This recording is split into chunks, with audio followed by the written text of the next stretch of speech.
Ladies and gentlemen, it is Thursday, November 13th, 2025, and here's what's coming up on the ON Report today.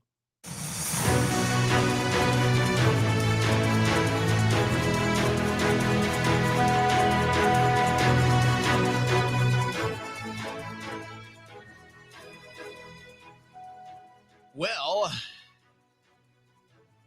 the split, the cellular divide,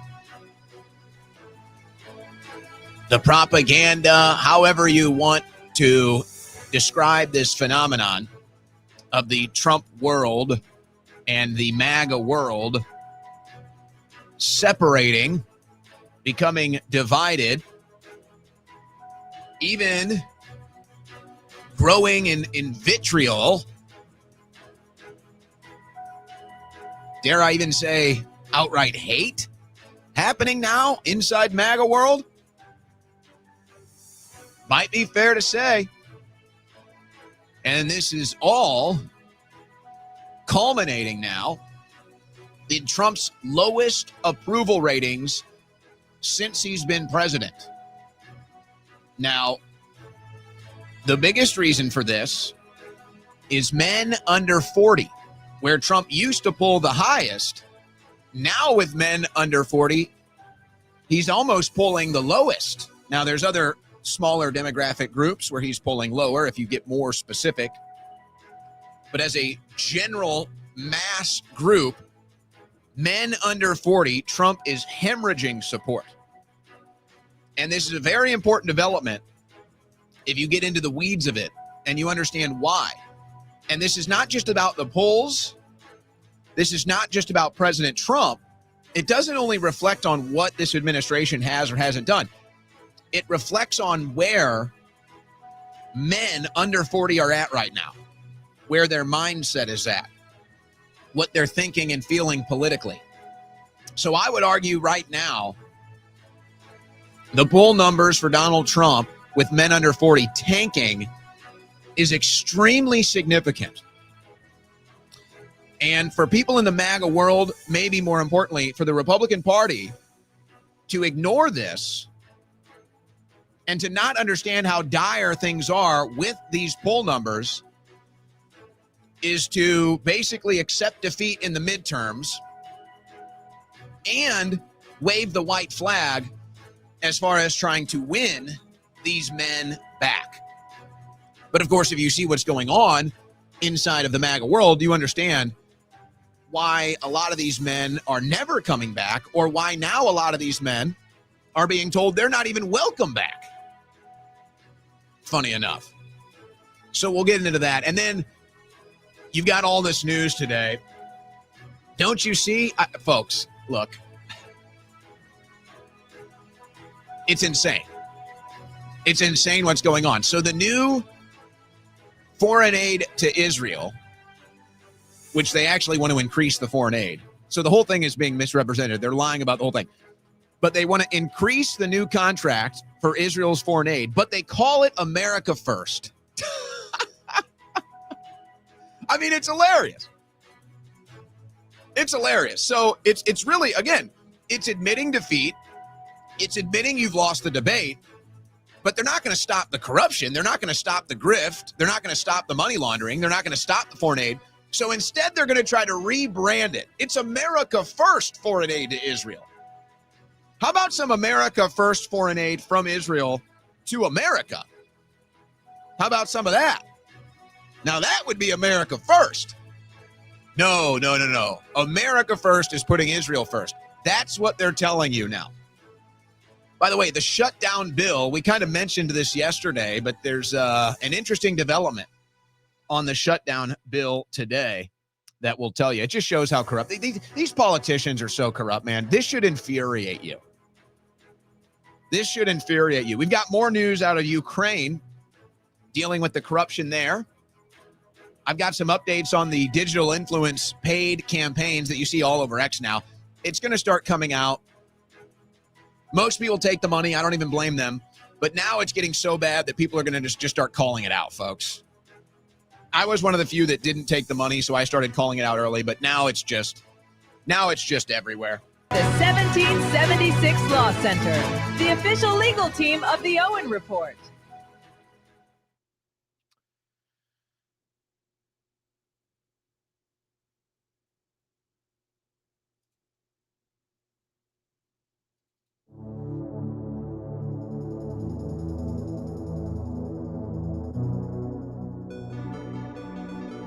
On the cutting edge of news and analysis, the Owen Report with Owen Schroyer.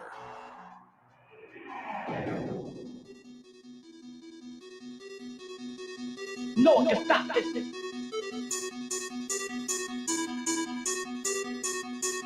No, just stop this.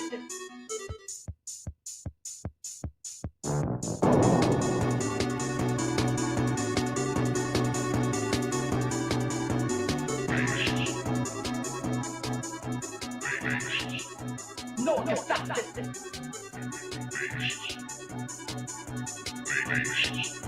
No, just stop this.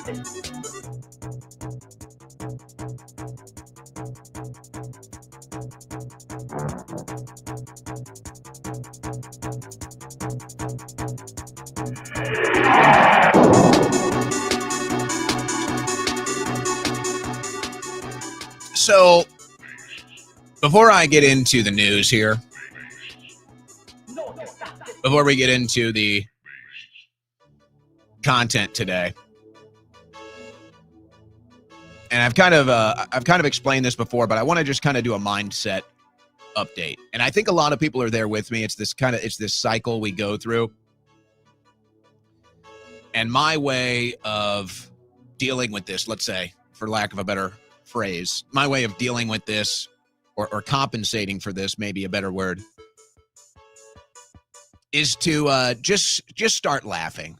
You know, just start laughing, just have fun and laugh at the hilarious nature of where the political world is at today. Because it is truly hilarious. I mean, the debates happening inside MAGA now are just comical. Okay?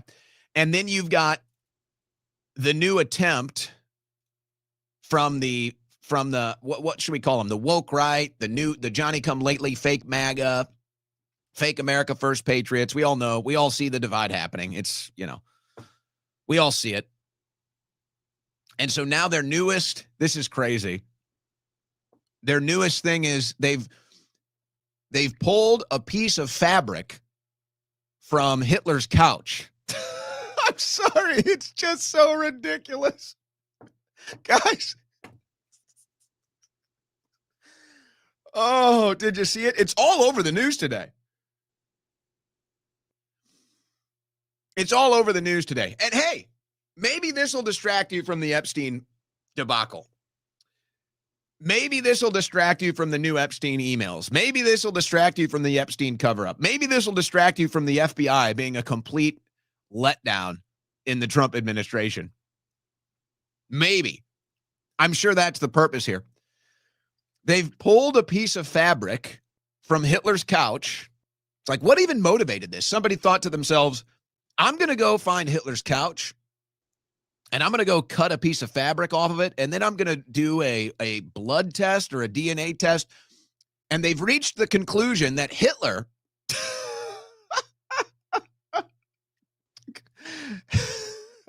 folks, I can't even believe this. It's happening. They've reached the conclusion that Hitler had a penile dysfunction and that Hitler had a micro penis. Yes, we're making weenie jokes now. This is where the fake MAGA, fake America First movement is now. They've gone and they've found a piece of fabric from Hitler's couch. They've ran it through some tests. They took it to a lab. And they said, "What can you tell me about Hitler? Because I've got a problem and I need a solution." So I think attacking Hitler and demonizing Hitler. When did Hitler die? In the 1940s. So we're talking 80 years ago now. Talking 80 years ago.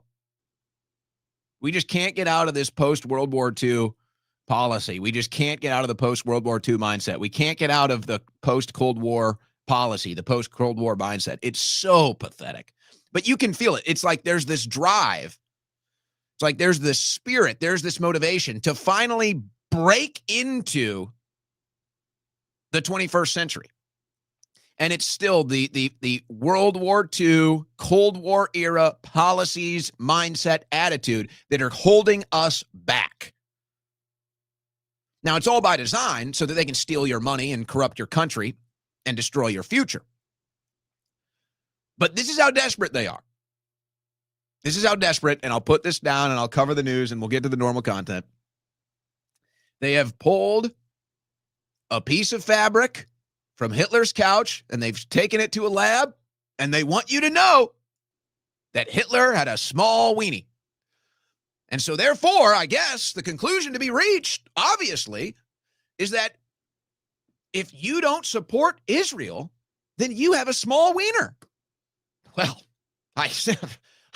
I'm so lacking in confidence. I guess this is what they assume. I'm so lacking in confidence now. I'm so scared and frightened. My self-confidence is so low. My self-esteem is just so low. Hitler had a small weenie.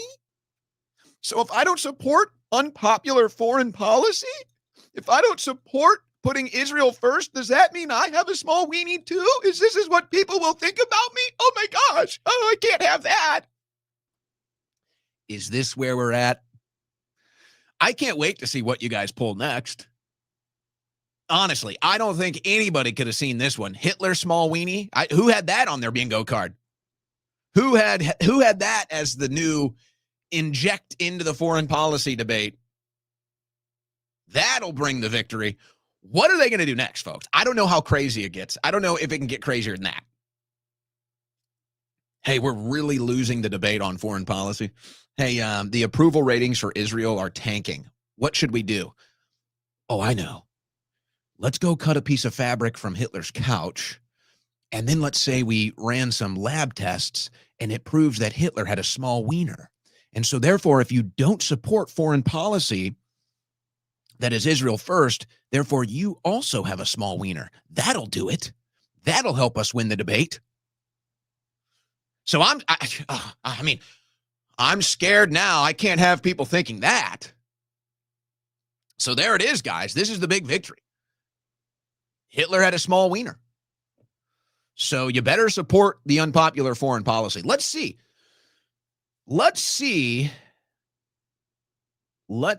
if this helps the polls. Let's see if this helps the foreign policy get some approval. Let's see if the polls on Israel, let's see if this erects them. Ooh.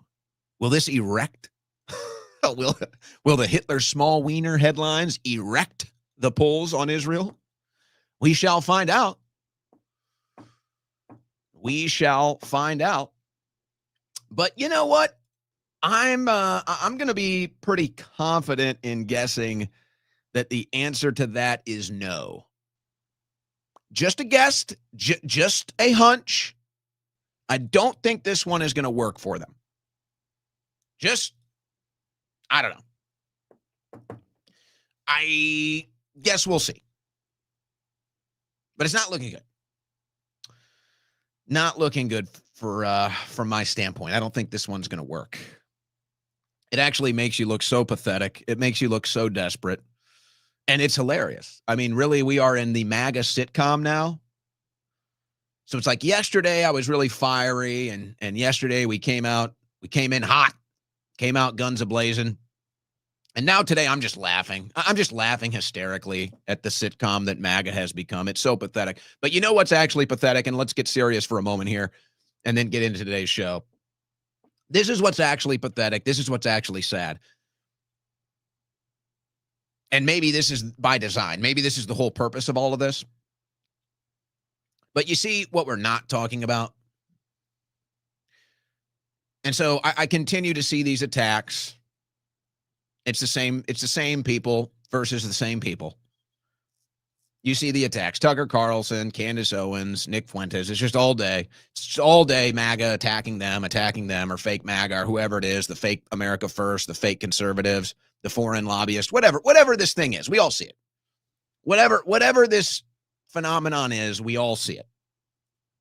And so I just sit here and I'm like, You can hate those three as much as you want. Doesn't bother me one bit.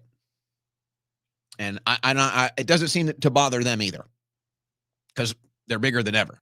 But that aside, if that's your thing and that's where you want to go, fine. You have the right to free speech. You have the right to free thought, free assembly, however you want to do it. That's all good. But I simply ask you this. To the people that hate Carlson, Owens, and Fuentes, that want to see them destroyed and wiped off the political map, I simply ask you this. What role do they have in the administration?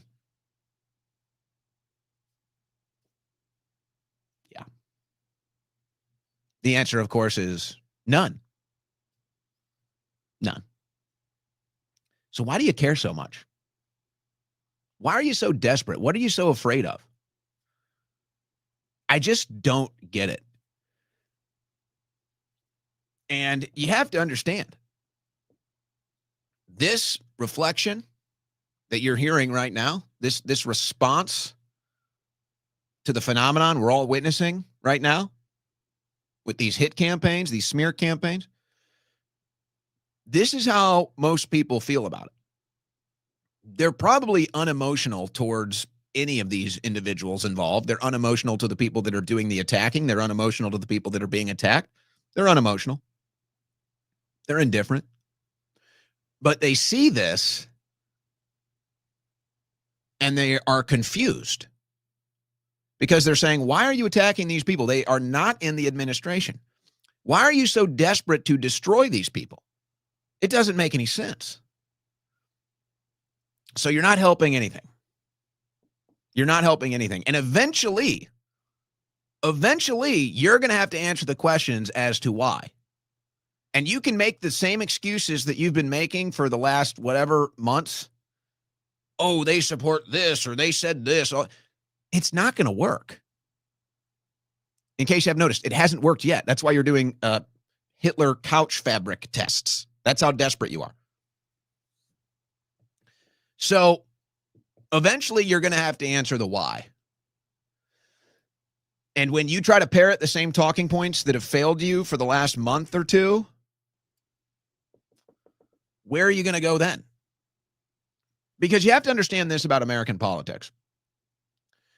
The real battle in American politics is the left and the right fighting for the middle ground. Let's just say there's a perfect third split here. 1/3 on the left, 1/3 on the right, 1/3 in the middle. The 2/3 that are on each side are battling for the third in the middle so that they can win elections and they can advance policy. So that's what this is all about. This is all about fighting for that middle ground and convincing them that they should be with you, that they should support your side.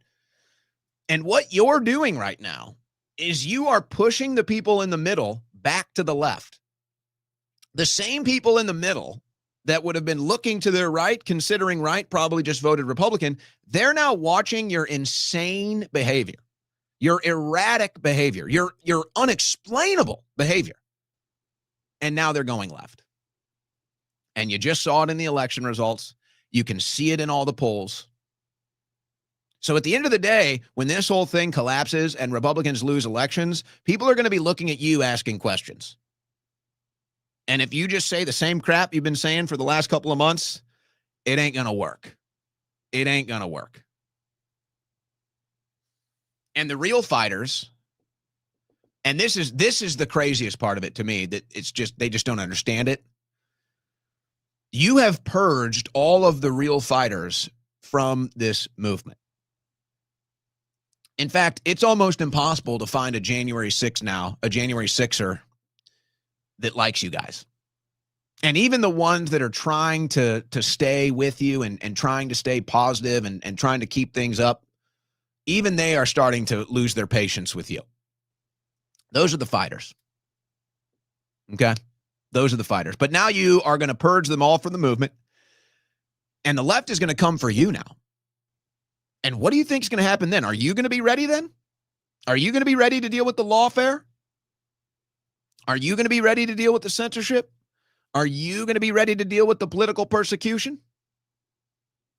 Because the fighters that stood in the fray, the fighters that stood up for you and fought for you, they're gone. They're not going to be there.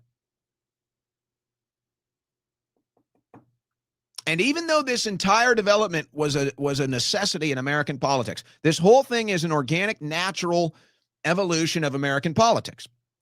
But we blew it. This divide on the right was not supposed to happen yet, folks. This divide on the right was only supposed to happen after we destroyed the left politically, after we annihilated the deep state politically. There should be deep state arrests. There should be all kinds of massive cases with global interest. I mean, we can't even indict, we can't even arrest Alejandro Mayorkas. We're a joke. So because we did not defeat the left politically, and because we have not annihilated the deep state, now there's a void. And the left is going to fill that void, and the deep state is going to fill that void. And they're going to come back with a vengeance. And they're going to come for you. And all the fighters that stood in the fray for 10 years, fighting for Donald Trump, fighting for this country, you've now said, we don't want you, we don't need you. So now it's going to be you that's dealing with it. And you watch. You watch how quickly you hide. You watch how quickly your knees start knocking. You watch how quickly you shrivel up like a Hitler. But it's really sad. It is sad because now I'm just wondering when we can have the necessary political revolution to save this country. Because now it looks like we're at least 4, maybe 8 years away, which is tragic because inflation is going to get worse. Debt is going to get worse. Foreign policy is going to get worse. Culture is going to get worse. Yeah. And we were hoping to change this direction under Trump, but now, well, you may disagree, but that's where it's at. That's the way I see it. That's the way most Americans see it. Now, I hope we don't have some form of a collapse, you might say. Financial collapse, a war, power grid. Maybe Trump is trying to stave that off. Maybe that's what this is about. Maybe that's why Trump is curtailing to the deep state and abandoning the MAGA issues, because he knows if he goes through with it, we'll have another pandemic-style shutdown or power grid attack. So maybe that's what it is. I don't know. You try to make sense of it. You try to make sense of it, folks. But you know what? You should be prepared for that nonetheless. You should be preparing for that either way. And so I hope you're preparing with My Patriot Supply. MyPatriotSupply.com/Owen is where you can get all of your emergency storable food needs, plus more right now with their Black Friday special. And we all went through it with COVID. We saw what happened. And ever since then, millions of Americans have started buying preparedness supplies, especially emergency food, which is a good thing. Insurance you can eat. But there's a big mistake most people make with their emergency food supply. They don't have a way to cook it in a real emergency when the power grid goes down. That's why our friends at My Patriot Supply created their Black Friday Survival Special. It comes with a 4-week food supply plus $150 worth of free gifts, including everything you need to prepare your emergency meals, like a cook stove, fuel, and fire starters, plus a water purifier, a bug-out bag, and more. It's the complete survival kit your family needs to ride out natural disasters, civil unrest, or anything worse. It also makes a great Christmas gift. 'Tis the season, but it's only available through Black Friday. So head to mypatriotsupply.com/Owen to check out everything that's included. With all the uncertainty in the world right now, we simply can't afford to be unprepared. So go to mypatriotsupply.com/Owen. That's mypatriotsupply.com/Owen to get your Black Friday survival special, 4-week emergency food supply, plus $150 in free gifts. And folks, let me just say, if you haven't done your emergency food preparedness shopping yet, if you don't have any of it, if you're at zero, perfect starter right here. Perfect starter right here. It's a great discount for high quality food. And if you have nothing, this is a great way to check a lot of those things off the list. So head to mypatriotsupply.com/Owen. Okay. You know, I'm looking at the news today, and it's just so, honestly, like I said, it's just so laughable at this point. It's just so hilarious. It's like, is it even worth getting into now? Is it even worth covering now? They're also trying to censor X again now because they're losing so badly. So they're going to try to censor X. You can't make this stuff up.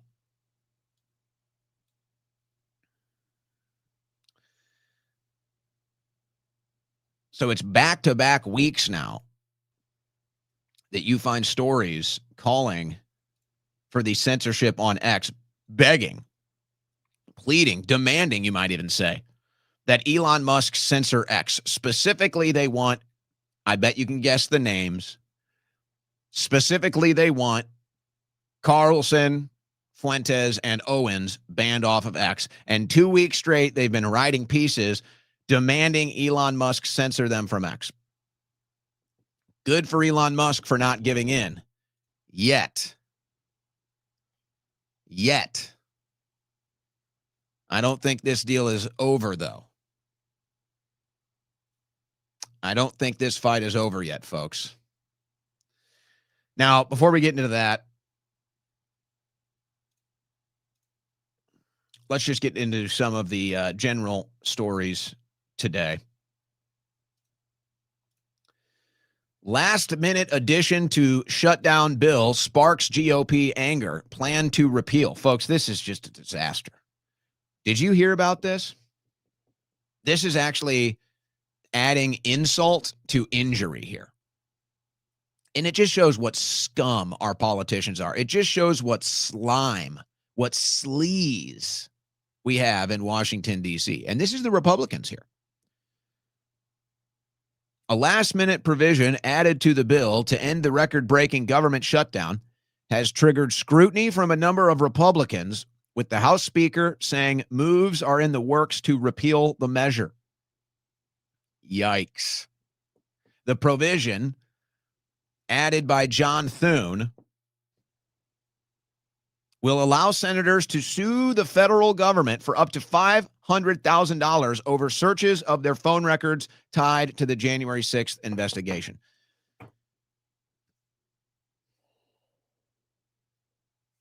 So Speaker Johnson is blaming this on John Thune, saying it came out of nowhere. And yet everybody in the House still voted for it except Thomas Massie and Greg Steube. Everyone else voted for it except Massie and Steube. So was it really that much of a surprise? I don't know. So Thune sneaks it in there. Let me tell you why this is adding insult to injury right here, folks. As a January 6th defendant myself, who has been very litigious in this matter, and I won't speak for other January 6th defendants, but I know their stories. They've been very litigious in this matter.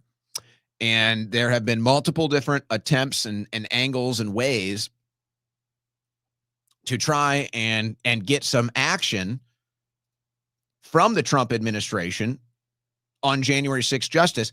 And they've been shut down at every single turn. At every single turn. January 6th defendants have gotten little to no cooperation from this administration for January 6th justice.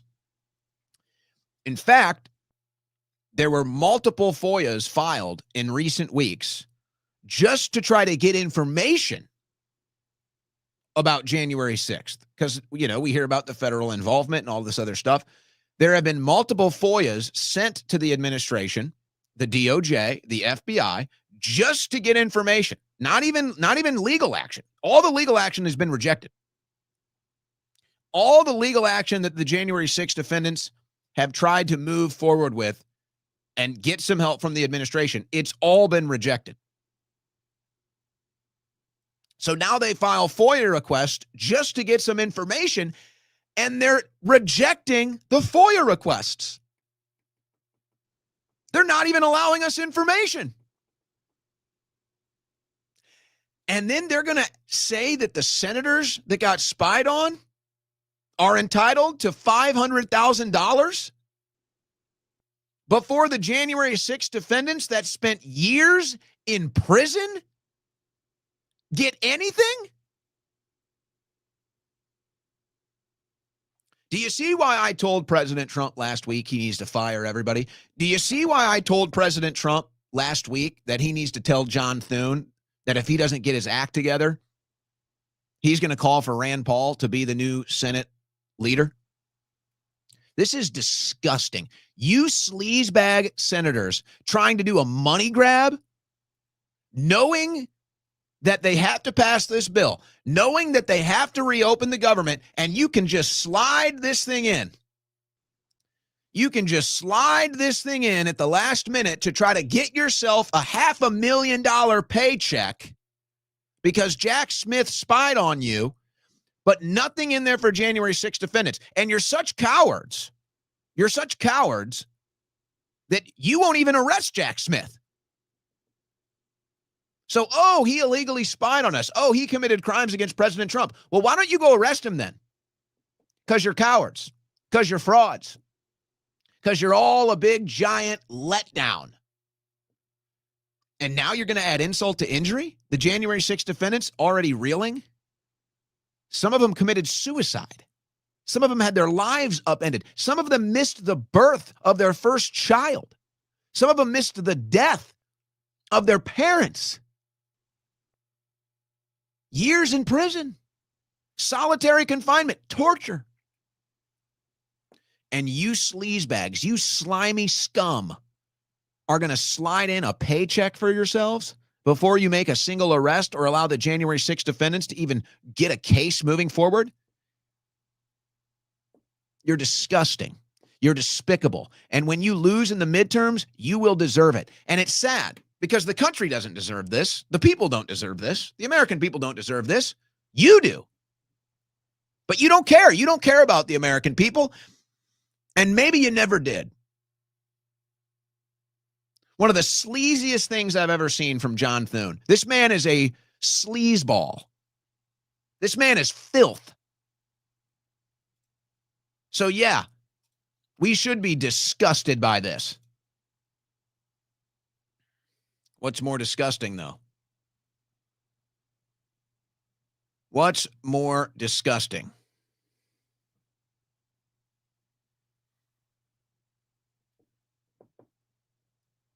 John Thune trying to sneak in a paycheck for the senators before getting January 6th justice for anybody else? Or the new America First 20-year military aid deal with Israel? It's America First, don't you know? So the current deal expires in 2028. Folks, when you understand this, this is why context is so important. The massive money grab, the massive amounts of money that Israel takes from you, that contract was set to expire in 2028. So they're obviously looking for a renewal. They're looking for a 20-year renewal here. So that's why they're running all the press to try to keep Israel in a positive light. That's why they're running all the defense of Netanyahu. It's all about this deal. And of course it is. And you say, well, gee, whether you believe this or not, and there's plenty of evidence that this is going on, well, why would Israel be paying American social media influencers $7,000 to post positively about Israel? Because there's tens of billions of dollars on the line, folks. It's an investment.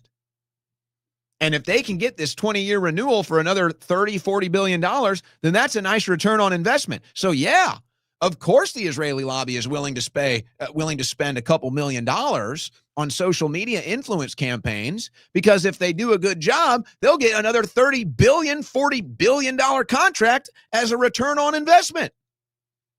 It's actually a pretty damn good investment if you think about it like that. And now here you are. But it's America first. So they see that the polls on Israel are tanking. They see that approval on foreign policy is tanking. They see the conversation it seems to be gravitating everything towards that. So what do? Well, they're not going to not take your money. Of course, they're always going to take your money. So now they say it's America first. And here's what you're about to witness. It's already starting. This is what you're going to witness.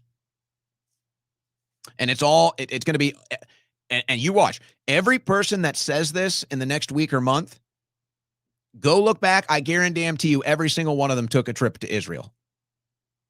I bet you might get I don't know if a 100% hit rate. It won't be 100%. It'll be about 90%. Every person that you see posting that it's time to end foreign aid to Israel, I guarantee you every single person recently took a trip to Israel. It's all a smokescreen. It's all a smokescreen to try to change the conversation. It's all a smokescreen to try to distract you so that they do sign this new agreement. They do extend this contract for another 20 years. And then they just say, oh, well, it was a bad thing, but it's America first. We tried to stop it. All propaganda. All of it. But you watch. This is all going to play out. And you'll say, oh, look. They're calling to end foreign aid to Israel. Look, they're calling for the U.S. to stop sending money to Israel. You say, oh, okay. It's all a smokescreen, folks. It's all a distraction. Behind the scenes, they still want to cut this deal. They still want to cut this deal. Behind the scenes, they still want to send $30-40 billion to Israel. They want to sign it into a contract. And they're going to call it America first, and they're going to pretend like they're trying to stop it. It's all a giant act.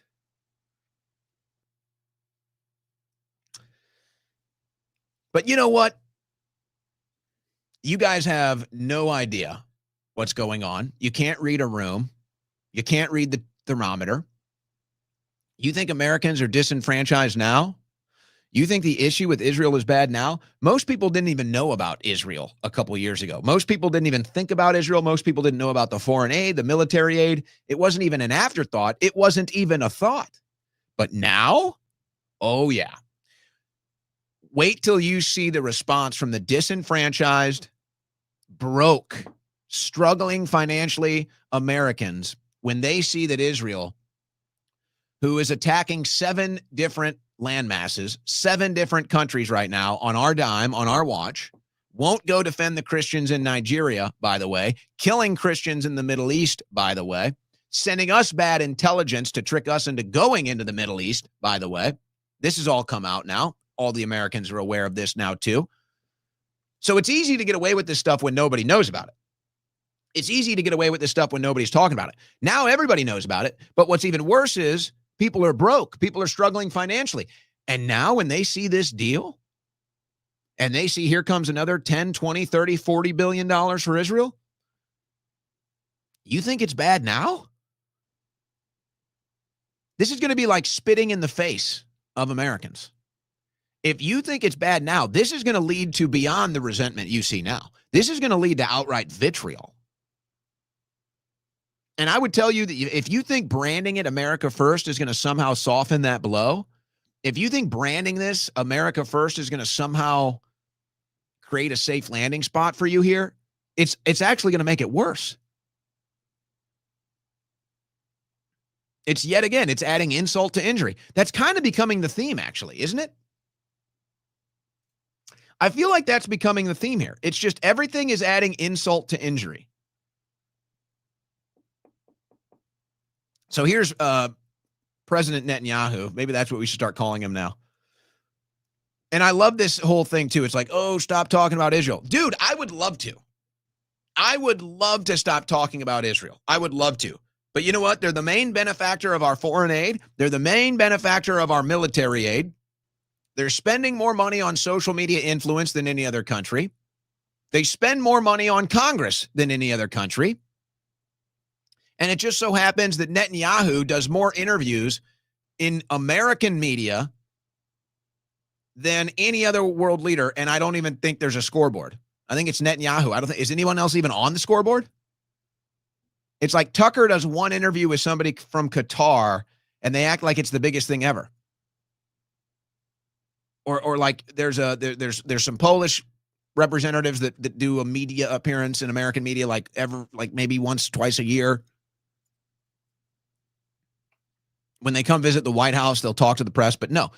Netanyahu has done dozens of sit-down TV interviews with American media. So it's like, oh, don't talk about Israel. What are you talking about? Don't talk about Israel. Again, number one benefactor of foreign aid, number one benefactor of military aid, number one spender on social media, number one spender on Congress. And their prime minister speaks to the American media more than any other leader in the world. And there's no scoreboard. It's only Netanyahu. There's nobody else even on the scoreboard. But don't talk about it. Explain that to me. So that's what I'm saying. Like, I'm sitting here. It's like, I don't even want to talk about it. I'm sick of it. I'm sick of it just like everybody else.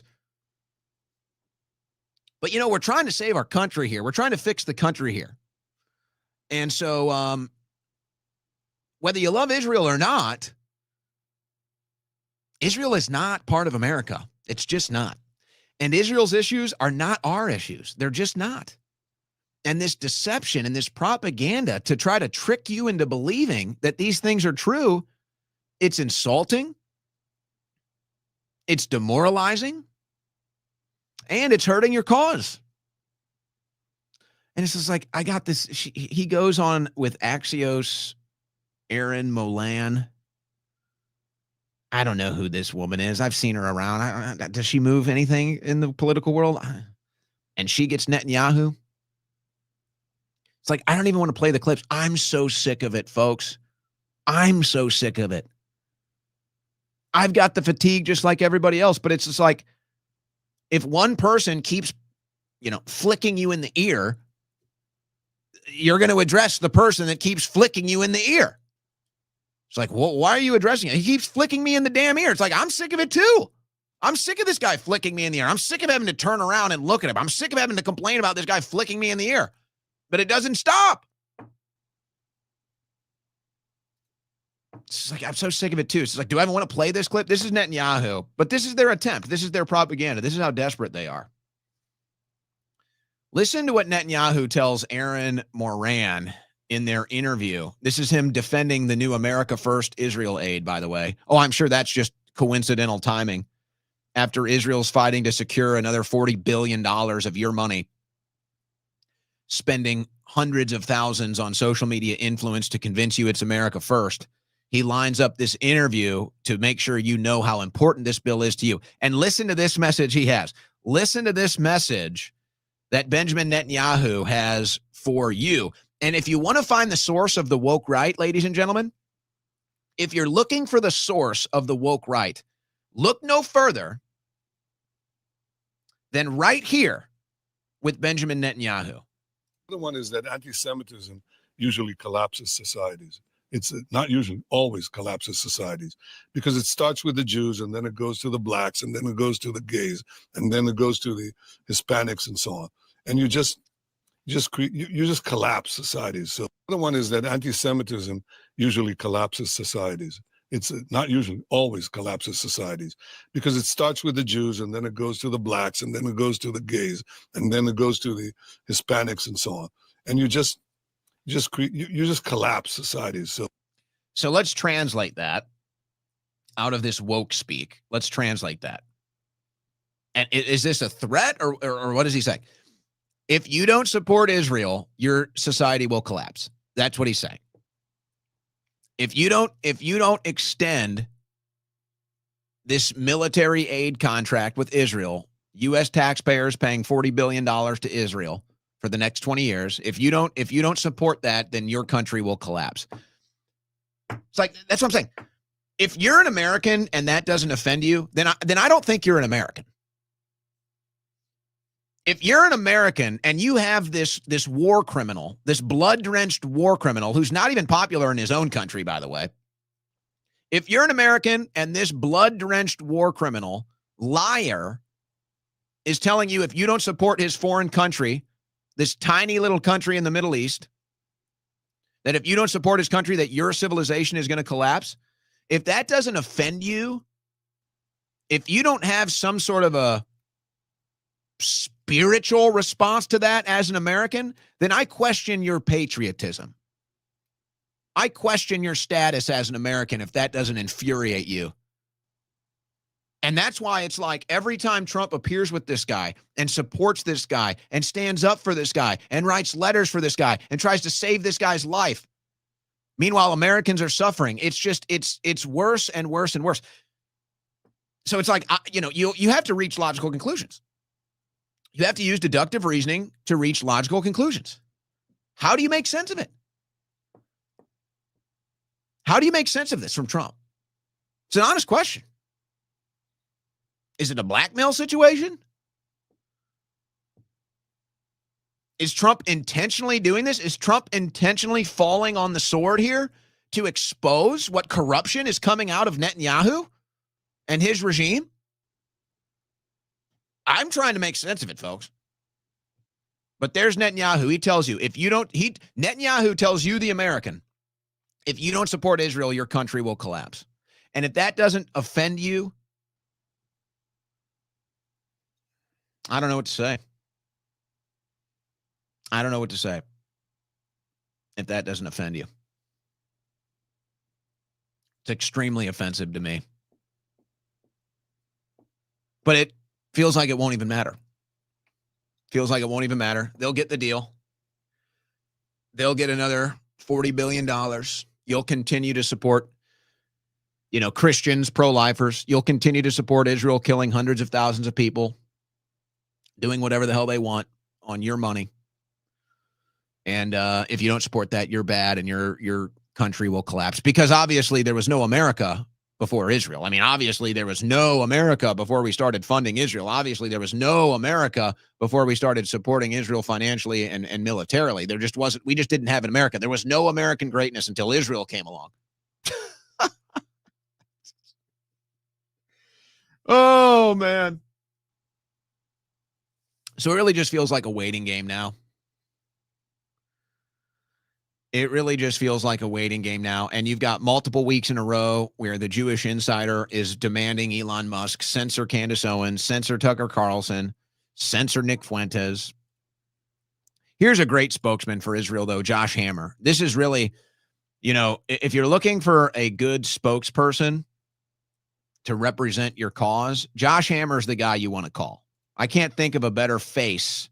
I can't think of a better speaker than Josh Hammer to represent the interest of Israel. This guy is really likable, very popular, very well liked, has a face that, that everybody likes and can relate to. Doesn't look like evil personified at all. Let's see what he has to say. Because you care more about Israel's interest than anything else, and There's everything one that I'm person saying who is talking undermines that. incessantly Josh, about let Amani finish, and then I'm going to bring you back. It is you. Because it's the You are center. obsessed. It's the center of everything right now. Hello, newsflash. It is not. We exist I live in the at a United time where States. Where do active you live? genocide is I'm happening. focused on American we are issues. funding. Josh, just let external Amani finish. I'm going to bring you back in. There is Let's have a nothing conversation with Title more VI. important or prominent than that.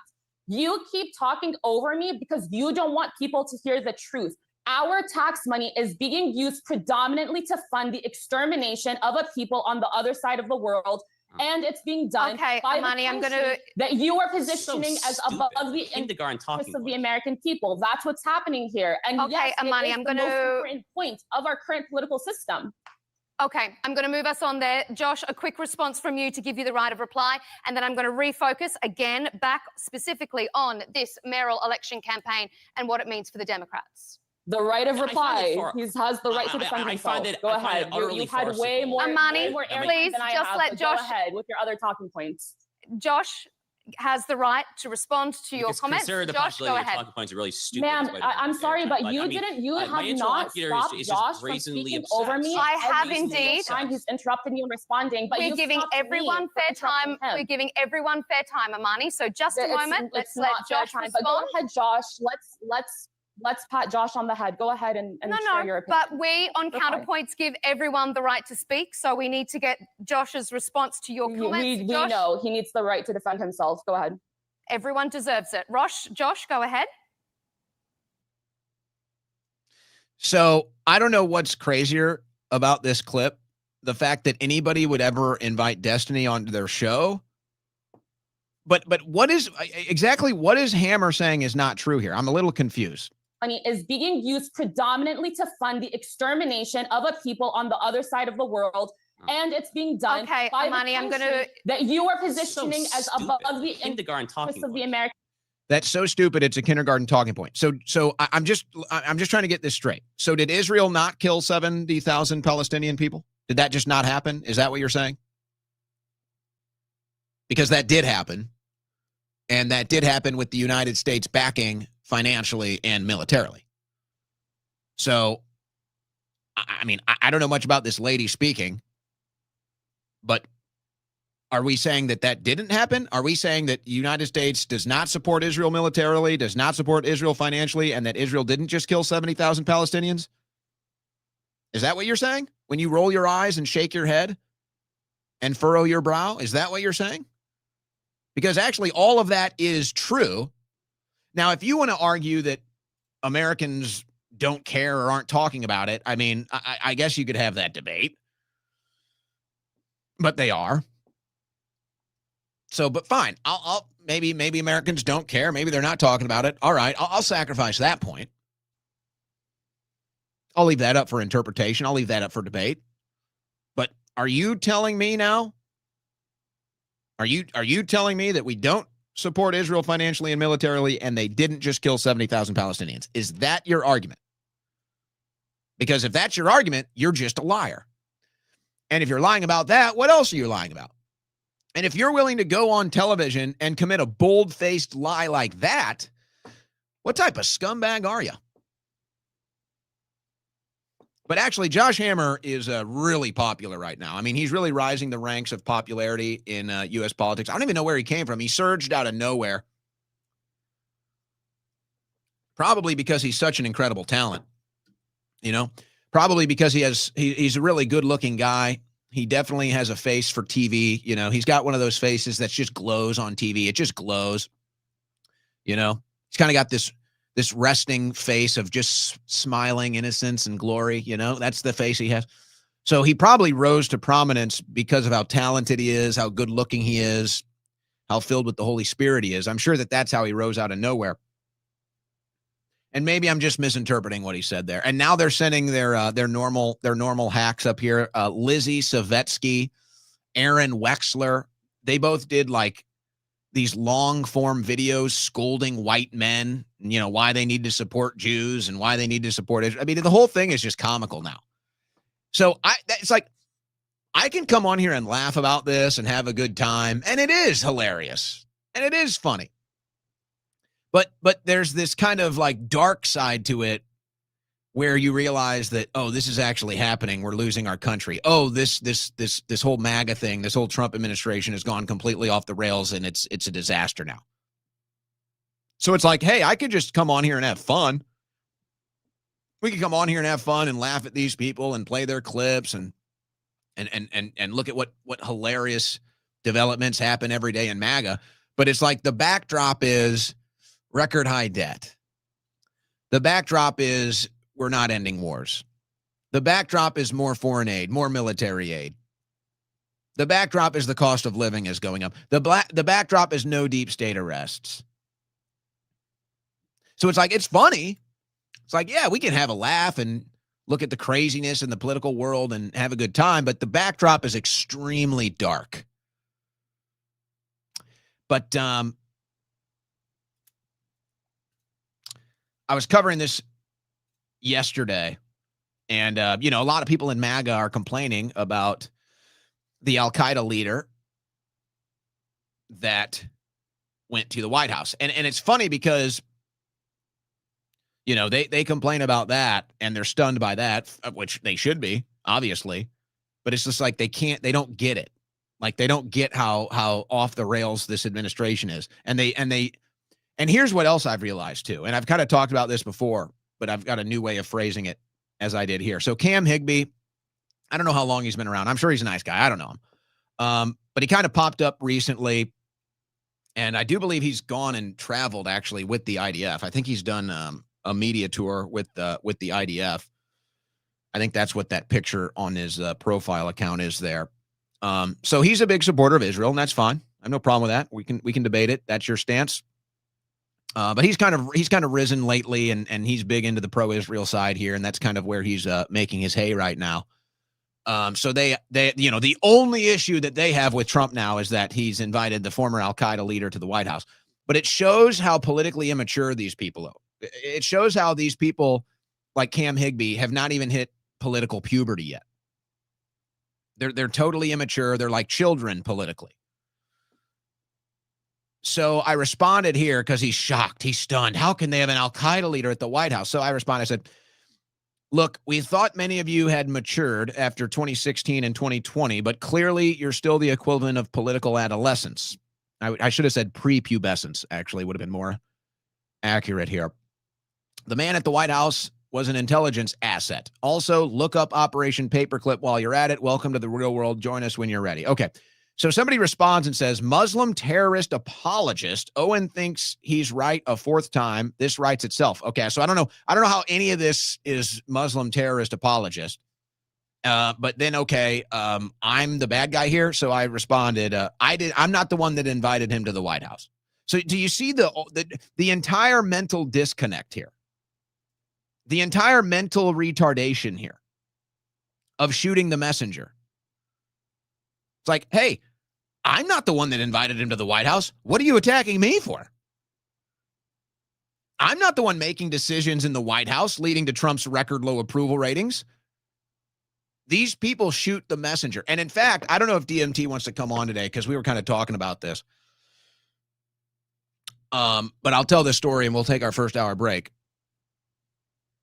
When I went to prison and he was running my account, afterwards, he kind of liked it. You get a big X account, you get a lot of followers, and you get some viral stuff going. There's a little dopamine response there. There's a little thing that happens there. Everybody knows it. There's a little even, a little factor of addiction, you might say. And so I kind of took the account back, and he was still wanting to run some things on the account, and I kind of took it over and kind of, boxed him out a little bit and said, hey, I'm just going to do it my way now. I was like, but why don't you start an account? I was like, you should start an account. Just do news. Just do straight up news. I'll help you build a following. You're good on social media. You've already proven that. You've got a track record. So why don't you start an account? Just do straight news reporting, and we'll build you an account. And that's exactly what we did. I think he's up close to like 70,000 followers now. And we're having a conversation earlier because he just posts news and he's talking about how much hate he gets just for posting news. That's the don't shoot the messenger mentality. All these people can do is shoot the messenger, because here's the problem. If they go beyond the messenger, they get to the source. But if they get to the source, they realize their entire mindset is destroyed.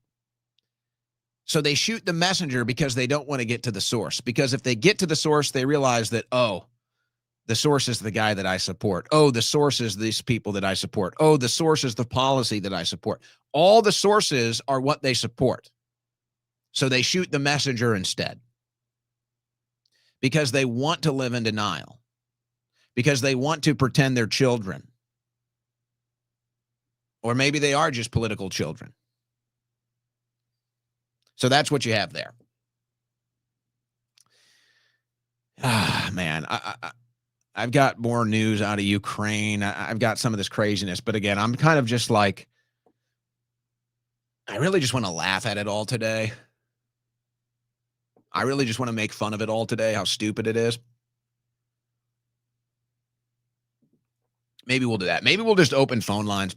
Maybe we've triggered DMT. Maybe he'll come in here and talk about his experience. I don't know. He's like, I'm not going to say he's scared. He's not scared, but he's just like, dude, I didn't get into this business to deal with all the crap and all the hate and all the other stuff that goes on behind the scenes. I'm like, hey, I get it. I get it. We'll see. We shall see. But I don't know. I'm feeling phone lines today. We'll cover some other news, but I think I'm feeling phone lines. I think that's what I'm feeling right now. I don't know. Let me know. Maybe I should read comments. I quit reading comments because it's too much of a distraction when you're running the whole show. Maybe I could start reading the comments again. That'd be fun. So I don't know. I think I'm into phone calls today. We'll see. We'll see. Here's what I'm definitely into, and that's Blackout Coffee.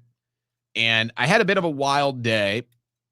Still kind of dealing with some of the family health stuff. It's all good. It's all good. I appreciate everybody reaching out. It's all good. But hey, you know, somebody gets sick in your family, you got to take care of them. There's some things you got to do. So I also had a situation where my car was in the shop. So I'm running around like crazy.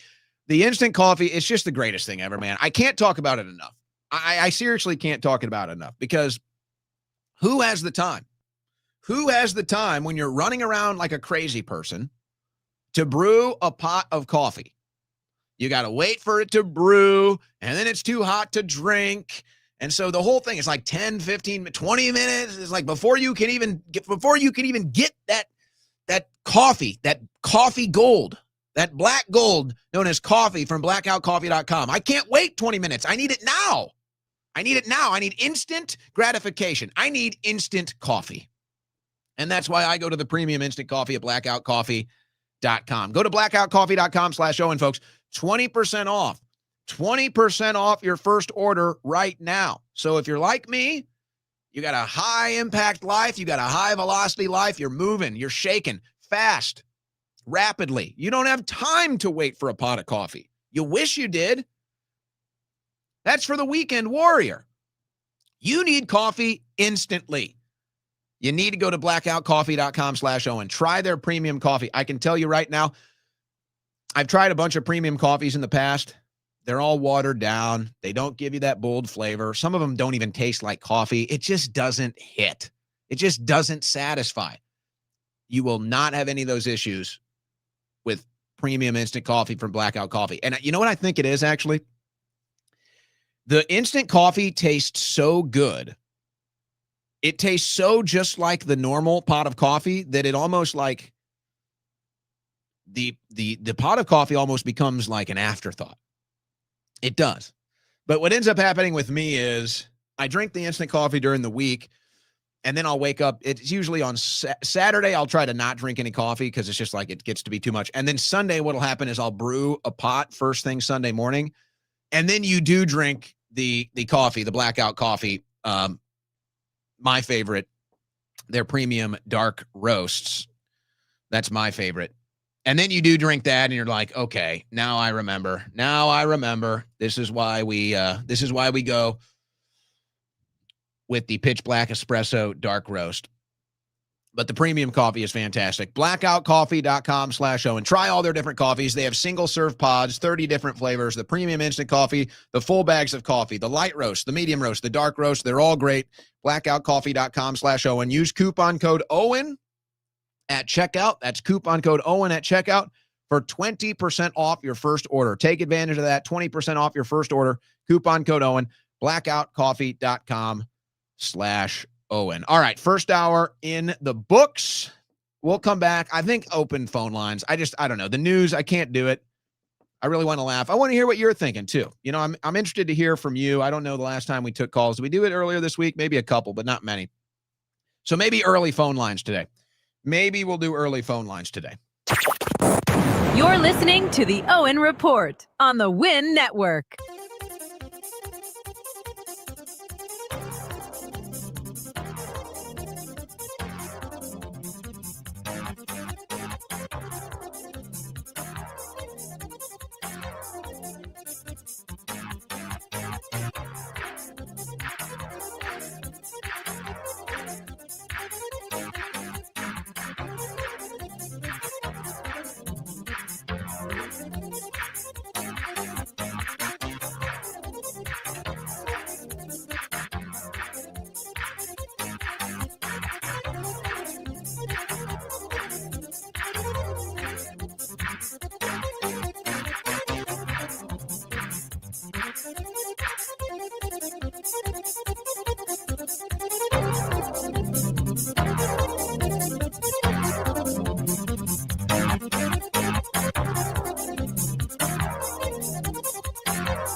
All right. DMT tells me that you guys want calls.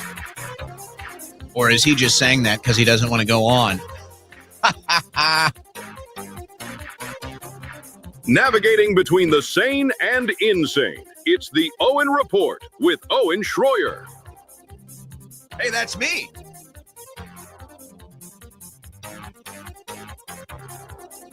You know what? Let me say something here. We'll cover more news. I got more news I want to cover. We'll cover more news. But let me just kind of do and I don't like this thing, oh, black pill, oh, doomer. Shut up. Shut up. I'm a realist. I'm a realist, and I call it like it is. Okay? But I understand, it comes off a little negative. It can be a little depressing. I respect that. I understand that. So every once in a while, you do kind of need to just hit the brakes, slow it down, and just remind yourself, remind everybody, life is good. Life is good. Life is even great. The political world is a mess. The political world is despicable. It's filled with sleaze and scum and slime and criminals and pedophiles. But most people are good. The vast majority of people are good people, no matter what their skin color is, what their religious orientation is. People are good people. People want to live their life. They want to be happy. They want to raise their kids. They want to have a roof over their head, a car that starts, a nice meal on the table, have some money to go on a vacation, go out to eat, go to the movies, have a movie subscription, whatever it is. Life is good. God is good. Creation is magnificent. So just always remember, whatever goes on here with my commentary, whatever goes on in the news, just know that I love life. I promote the love of life. I want you to get the most out of life. And that's what really drives this whole thing. That's what really drives this entire thing, is that I see the potential for this world. I see the potential for humanity in this world. I see the potential for civilization in this world. I see the potential for America in this world. And I want us to realize it. I am desperate for us to realize it. I'm screaming out for us to realize it. That's what this whole thing is all about. So that's where this comes from. So I don't have a hateful bone in my body. I'm filled with love. Filled with love. I fight for the things I love. I fight for the love that just pours out of my heart when I see all the corruption. That's what I fight for. That's what drives Owen Schroyer. And a lot of people, they look at a gig like this, doing a 3-hour talk show every day, which is not easy. And I'm not complaining. I love it. I feel I was born to do this. I'm grateful that I'm able to do this. And I hope I'm able to do this. I hope that I'm able to be successful and do a career here. But, it's hard for somebody to get up every day and do 3 hours. It is. But do you know what makes it possible? Do you know there's basically 2 types of people? Well, I guess you could say 3. Let's say there's 3 types of people in the media. You have one group that's just driven by money. And they may or may not have talent. They may or may not even believe in the things that they're saying. They do it. It's a job. It's just a job for them. So they can go through it and they can justify whatever it is. It's just a job. The issues, the things they say, they're probably indifferent. Just a job. And then there's people that go on air every day and they're just filled with hate. They come from a place of hate and resentment, and that's what drives them. Then there's people, and this is the category I fall into. I'm driven by love. I'm driven by passion. That's what motivates me to come up here 3 hours a day. That's what motivates me to come up here and try to give you 3 hours of news coverage a day. And if you're going to spend 3 hours a day with me, I want to make sure you're getting something out of it. Now, it's kind of strange that I say that on a day like today where I can't even barely bring myself to cover the news. It's like I could go through all these headlines. We could go through all the headlines. And I do have some news. We'll get to some of the news. But let's do it. Let's open up the phone lines. We're going to the phone lines early today. We normally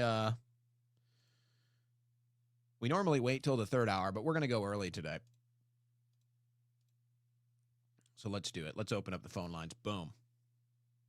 Phone lines are open. 747-255-60. 747-255-60. And we'll get you up on the air. Anything we've discussed so far today, we will get you up and on the air. Trump's approval rating down to 36%. So before we take the first call, let me explain why this is so important. With the reason why Trump's approval rating is down is because of men under 40. If you look at every other group, you know, every other small group, big group, demographic group, it's all relatively within reason of where it was before. But with men under 40, it's tanking. And if you go back a year, in November of 2024, Trump's number one group, the group that Trump polled number one with, above all else, was men under 40. That was his number one polling group, was men under 40. Now, men under 40 is quickly becoming his lowest approval rating group. Now, there's still some others like smaller demographic groups like black women, stuff like that, still lower than men under 40. But nothing has taken a hit like men under 40. It's tanking with men under 40. And this is why it's important, because this is what it represents. It shows that it shows that there is a very conscious awakening of men under 40. It shows that these men are starting to get a sense of pride, patriotism, a call to action, a survival instinct for their people, for their family, for their country, and they're kicking it into gear, and they don't have time to waste, and they're not playing games. And they really believe that Trump was the answer to their problems politically to get President Trump in there. And now, first 10 months of the administration, they feel betrayed. They feel let down. And now many of them actually think that Trump is maybe the worst thing that's happened, at least in a very narrow, short time frame, because they might argue it's a good thing if you're an accelerationist, or it's a good thing that all these things are happening for more people to open their eyes and wake up. But to me, it shows that men under 40 are finally kind of going back into their form of having pride or having patriotism or defending their family or defending their country or having that sense of urgency, having that survival instinct. So I look at that as just a raw development, and I say, you know what? That's a good sign. That's a good sign for America that men under 40 are waking up and they understand that, hey, we don't have time to play games here. And if we're going to elect you and you're not going to do what we elected you to do and you're not going to deliver results, then we're out. We don't have time to play games. We don't have patience. We're serious about this stuff. We don't do slogans. We don't do, oh, we got elected, we didn't mean that stuff. It's like, here's a question, and I'm sorry, I'm going to go to the caller here.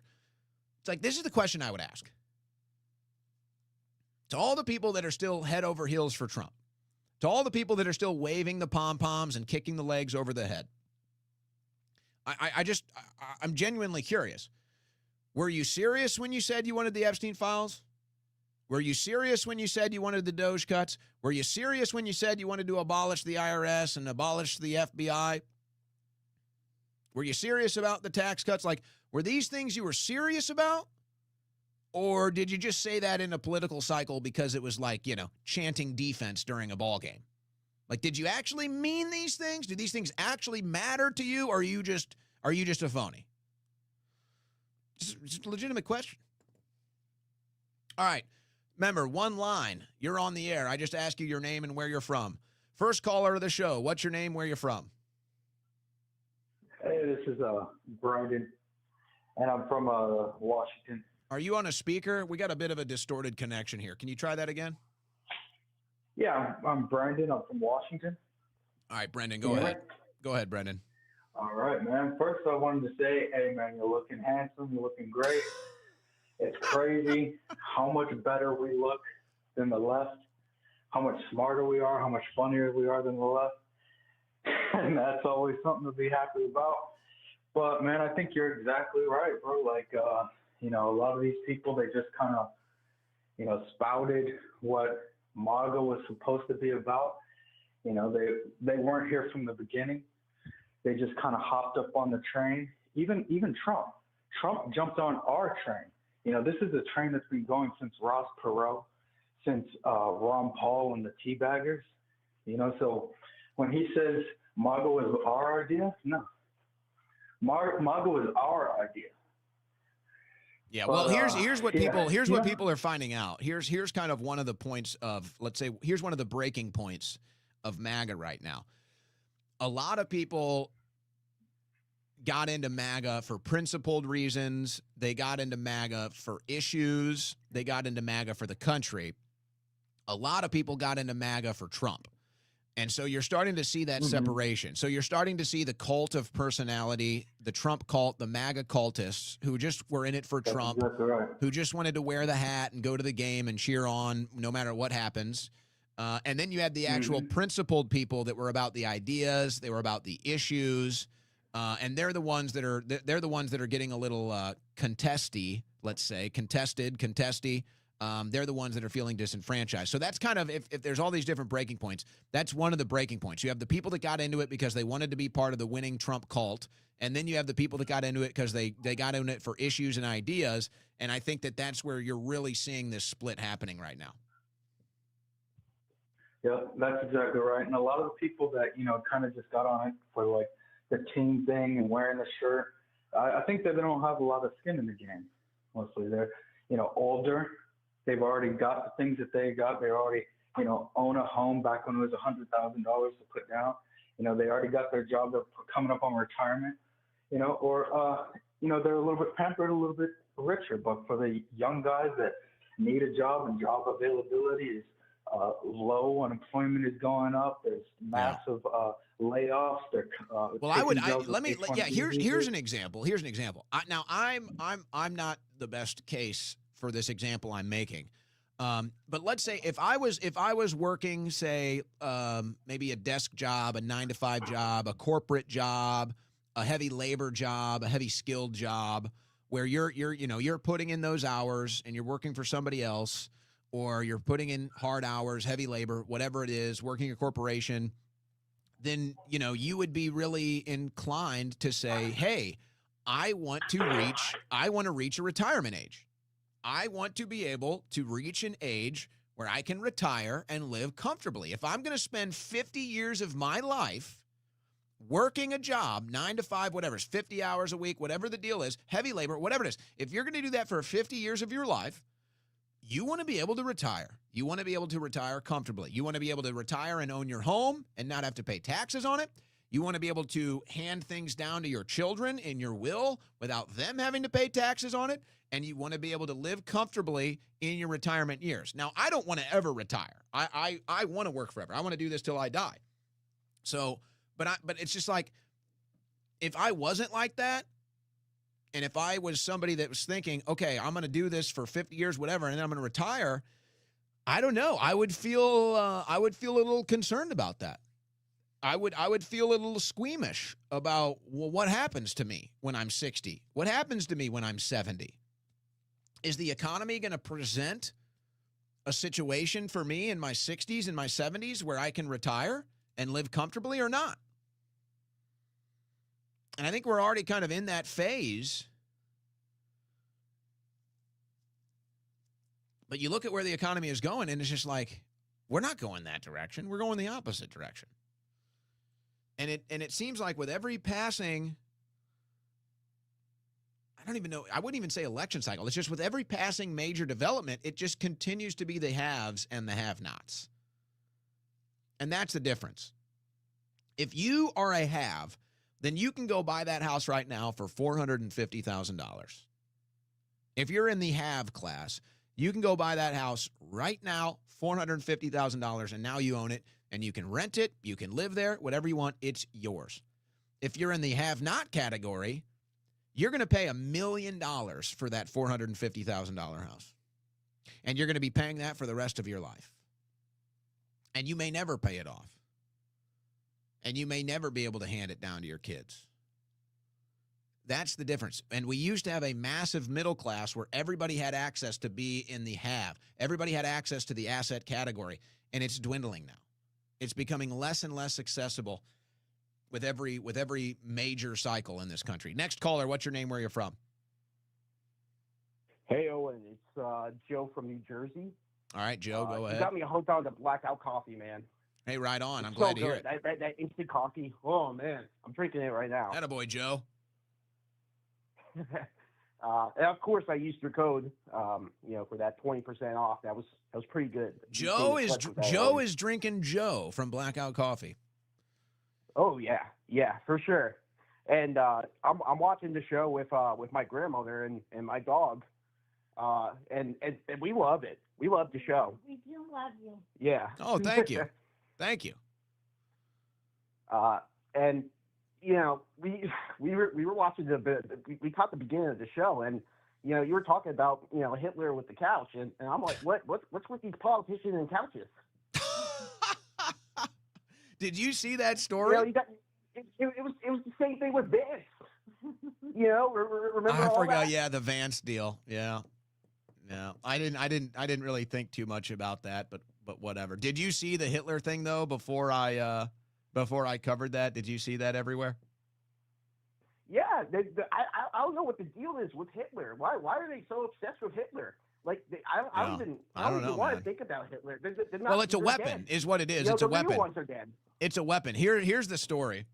It says CBS News, of course. I'm sure Barry Weiss said, put this on the front page. Hitler's DNA reveals Nazi leader likely had syndrome that can affect genitals, researchers say. And then they say, it results in you having a small member down there.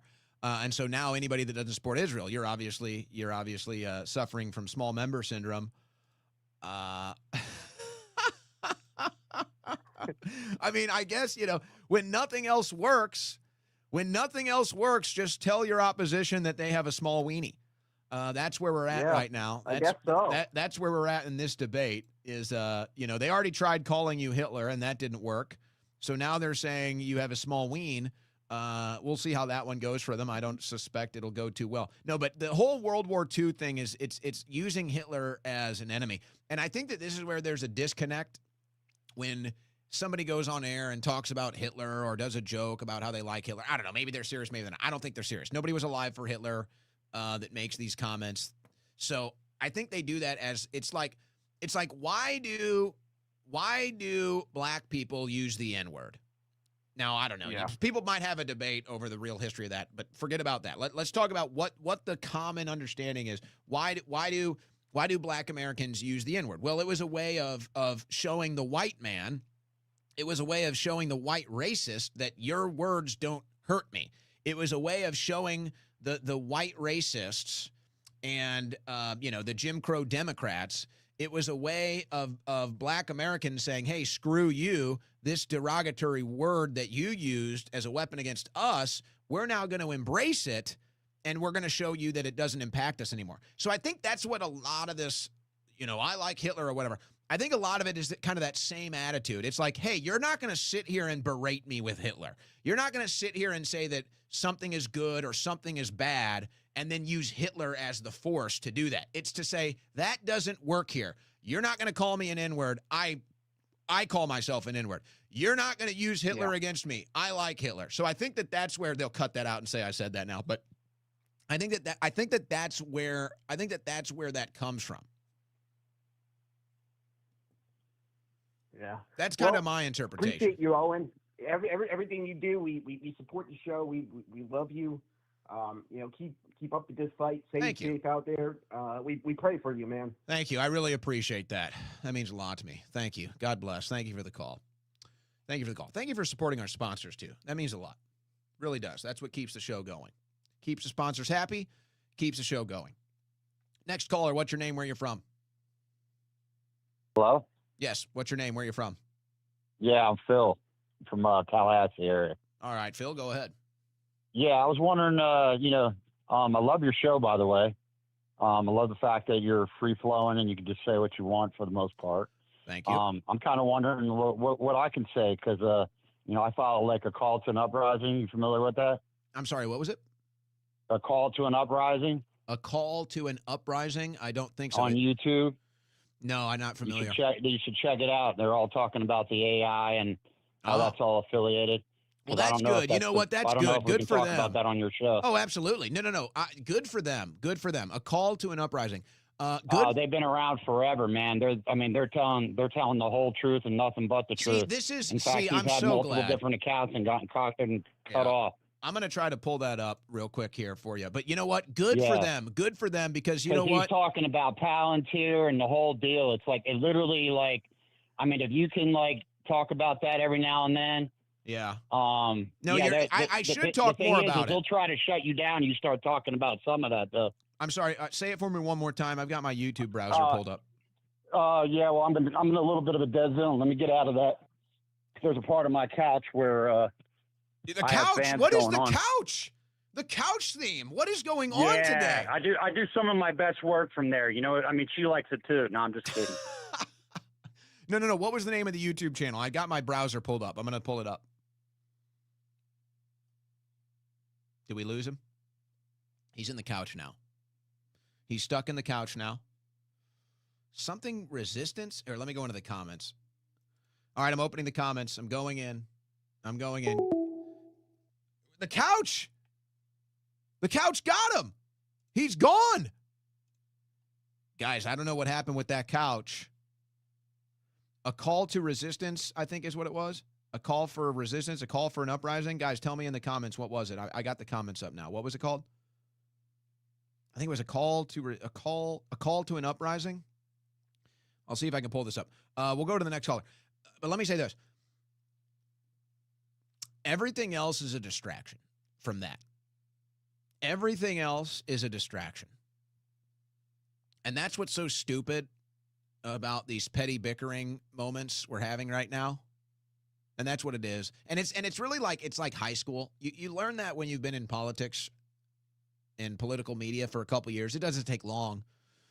You realize that politics is nothing except like a high school popularity contest. And that's what it is. And if you understand that paradigm, which most people listening probably went to high school, probably know exactly what I'm talking about. If you understand that, then you understand the political world. It's like a high school popularity contest. That's what it's like. And one of the phenomenons involved in that is the people that care less about being popular usually end up becoming the most popular. The people that just be themselves and don't worry about that culture, they end up becoming the most popular and becoming the most personable people. But then you have the people that decide who gets to sit at their lunch table, and they decide who are we going to go after today? Who do we want to character assassinate today? Who do we want to make fun of today? You know, what do we want to do? It's just like high school, man. The political media is just like high school. So start thinking of it that way. And then you can understand, okay, here's the immature people. Here's the people that are just in a popularity contest. Here's the people that are filled with jealousy and envy, maybe even hatred. Here's the people that are fighting for ground over here, fighting for access over here, fighting to get in over here, fighting to bring somebody in over here. It's all just a high school popularity contest, folks. It's all just a high school popularity contest. And dare I say, I don't know, maybe somebody's tuned in from my high school today. I know we have some friends from high school that tune in. You know, I was always in the class of people in high school that didn't care. I didn't care about the popularity contest. Never did.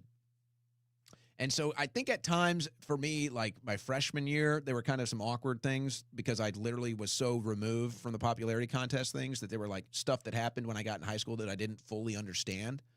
But then I just kind of just stayed true to myself. By senior year, I was maybe one of the more popular, maybe the most popular kid in my class. Maybe I'm reaching. If you're listening and you're CBC08, you can call right now and tell me I was a big giant loser and nobody liked me. I'll enjoy that call. It's just a popularity contest, folks. That's all it is. And you realize that most people really don't even care about things. They just want the prestige. They just want the access. They just want the picture on social media. They just want the likes. They just want the following. And then they want to be able to go to their friends and family and say, look at how cool I am. It's a popularity contest. Political media is a popularity contest, just like high school. Just like they say politics is Hollywood for ugly people. Except maybe they're maybe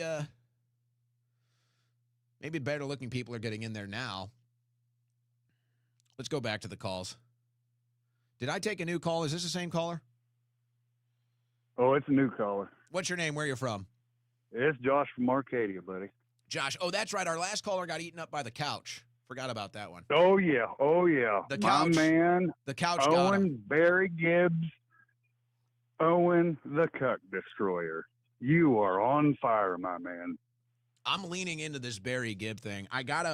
My hair isn't long enough yet. I still got to kind of froof the hair up a little bit. You got to get more of a blowout, brother. We're getting there. We're getting close. Yeah. We're going to be the American version of Barry Gibb. We're going to be the American version of Sir Barry Gibb. That is fantastic. But this infighting bullshit, it is maddening. And people coming after you like, who are you, and this, that, and the other. Oh, well, he only went to prison for this administration. He's got every right to be critical and pissed off about it. Yeah, well, this is not what we stood for from day one. And isn't that such a high school thing to say? Like, well, who are you? I mean, who are you? What do you mean, who am I? Who are you? Exactly. Yeah, you weren't MAGA when we were supporting this dude in 2015. And you were out in the crowd just going after everybody. And just total. See, and that's what I'm saying here. It's like, and things are going to change. Obviously, there's going to be a lot of things that happen between now and 2028. The world is going to be a totally different place in 2028, just generally speaking, and then the political world too. So you do have to take that into account. But it's just like this is what they don't understand, and I'm trying to communicate this because I want everybody to be informed. I don't care whether you like me or not. I don't care whether you're on the same side as me or not. I think everybody needs to be informed, and then you can pick your issues and have your debates. But everybody needs to be informed and understand what's going on. And so it's like they need to understand. I'm one of the people that was the fighters. Like, I'm one of the people that stuck my neck out there and went through the pain and went through all of it. And I have no regrets. I have no ill will toward. It's not even about me. It's saying the people that are the fighters, the people that are the fighters are now being told we don't want you. And so I'm just sitting here and I'm just saying, guys, hey, you're kicking out all of the fighters. You are getting all of the fighters out of this movement. And when you lose in the midterms and you lose in the 2028 elections, God forbid the Democrats and the radical left get back into power, they're going to come for you. And all of the people that stood in the way, and all of the people that stood in the fray, and all of the people that stopped all of the COVID tyranny from crushing you, and all of the people that stopped them, that tried to stop Trump from getting into office, we were there fighting in the field. That was us. You're now telling them you don't want them. So let's see what happens. None of them will go out. None of them will go out into the field. Like pieces of dog shit over the fence is what they're doing. And it's like, what are you going to do with all these billionaire elites? You think they're going to have your back? You think they're going to go fight? You think they're going to go interrupt Jerry Nadler like what you did? That was awesome too. Yeah. Well, they weren't around though. Then they weren't around. They weren't supporting Trump. They weren't in the political world. So, and it's sad that Trump doesn't see. Hey, I've got fighters out there, but these people coddle my balls, so these are the ones. Well, maybe that's what it is about. I don't know. I got a buddy. I was telling him, I'm like, man, I voted for this man 3 times. Oh, I've been MAGA since day one. This shit is going to pieces. He is not doing anything. It's a disaster. And he was like, it's a disaster. Well, I think he's doing pretty good. I said, doing pretty. Look around, man. No, I would actually. Maybe I should bring somebody on that thinks that would give Trump. Maybe I should have somebody on that gives the Trump administration an A+ right now, and maybe they can explain why they think Trump is getting an A+. That'd be a good conversation. I might be able to find somebody that would be willing to do that. Oh yeah, and I told him, I said, dude, you're just a ball washer for Trump, man. Quit washing his balls, criticizing. Well, I guess you want to see how I actually feel? Watch the Owen report, man. He is on the pulse of how majority of us feel about this shit right now. The guys that fought for Trump from day one. I love to hear that. And that's what I try to be. And that's what it's, again, it's like, this is what I'm trying to explain to people, folks. The things that you hear me say, the things that I think, the things that I feel are where most Americans are at. Specifically, most Americans on the right, though. And that's what I'm saying. It's like whenever I hear a lot of these pundits talk, I'm just like, wow, you really have no friends. You really have no social life. You really don't talk to anybody outside of your political bubble, do you? Nobody. So, hey, you disagree with what I say, you don't like my approach, whatever, but understand that this show, this voice, the way I think, the way I talk, this is what I would say it's fair to say, like, definitely the majority of Americans feel, but definitely the vast majority of people that would consider themselves on the right would feel. And that's why it's like, it's not even my opinion. The stuff that I talk about is really not even my opinion. I don't even really do conspiracy theory anymore. Every once in a while, I'll do conspiracy theory. Every once in a while, I'll do opinion. But this is mostly just news coverage and then real take. And the people that don't get that, they're just lost. And that's why they're the woke right. They're lost in a world that doesn't exist. You know, we don't really do the super chats here, but we are getting some super chats on Rumble. And so DMT is going to start sending me some of these. So we want to give a shout out. Jake Riley says, hey, Owen, love the show. Playing it loud and proud in the weld shop. I work here in Indianapolis. Could you touch on the reason why Gen Z is not willing to be in the workforce more so now than ever? All right, Jake, our welder from Indianapolis. Good to hear from you, brother. You know what? It is weird. It is weird. I wish I could answer this question. I wish I could give you an answer to this question. I do recognize the phenomenon, though. And I don't know. I think about, here's what I try to do when I get asked this question. And I know the caller that I have on the line, I'll get to in a second. I want to just address this first. I think about, why did I start working, I guess when I was like 13 or 14, I don't know. As soon as I could get babysitting gigs in the neighborhood, I was taking them. As many as I could get.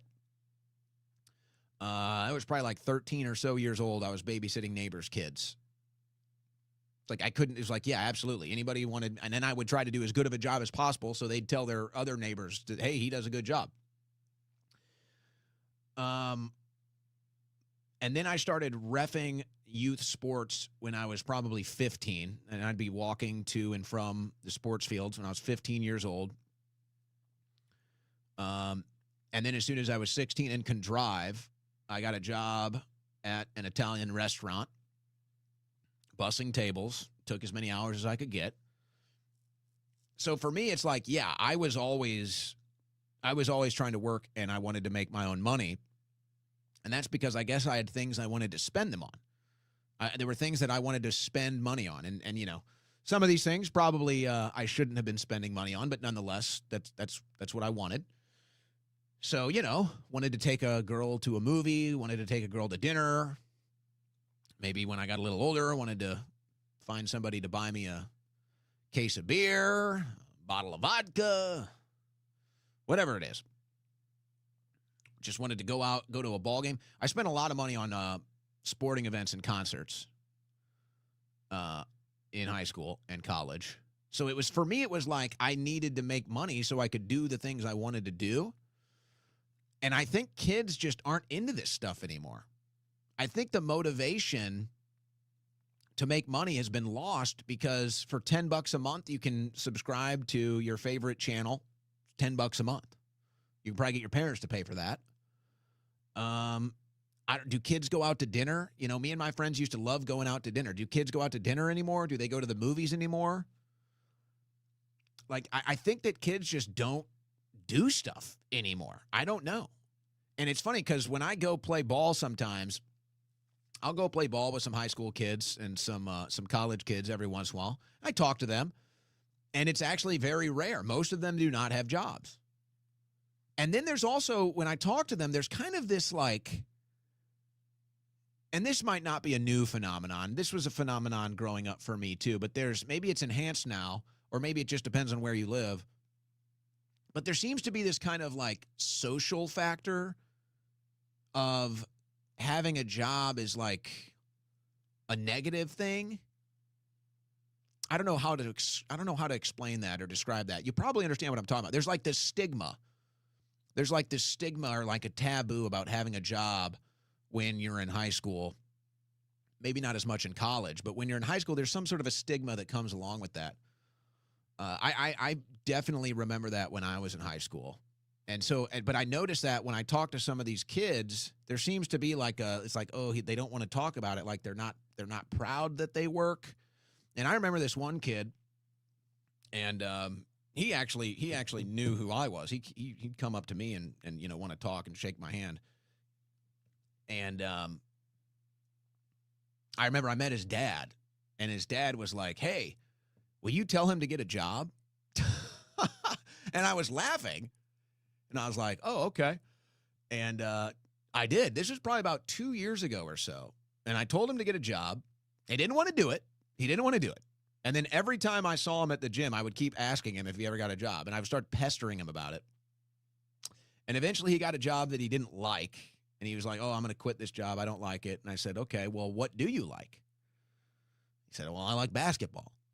And I said, "Well, why don't you get a job in basketball?" And it's kind of like this. It's like, oh, how do I do that? I'm like, dude, you got to try first.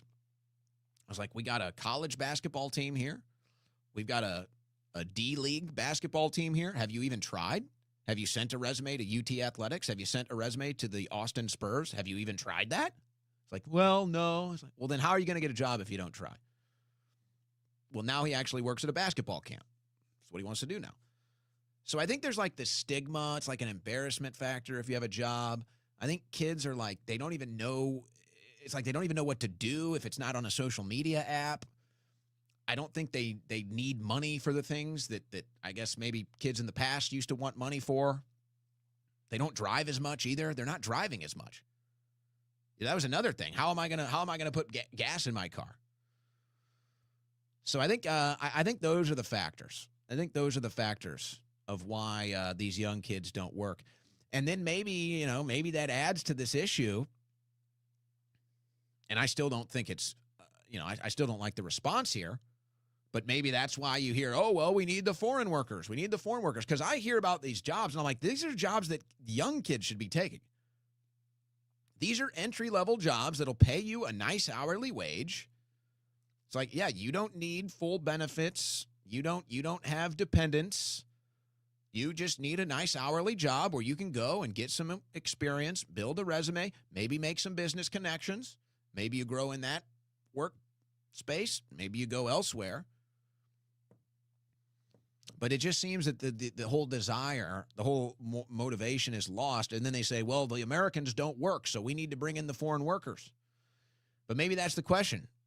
Why aren't they working? Maybe we figure that out and we can solve the problem.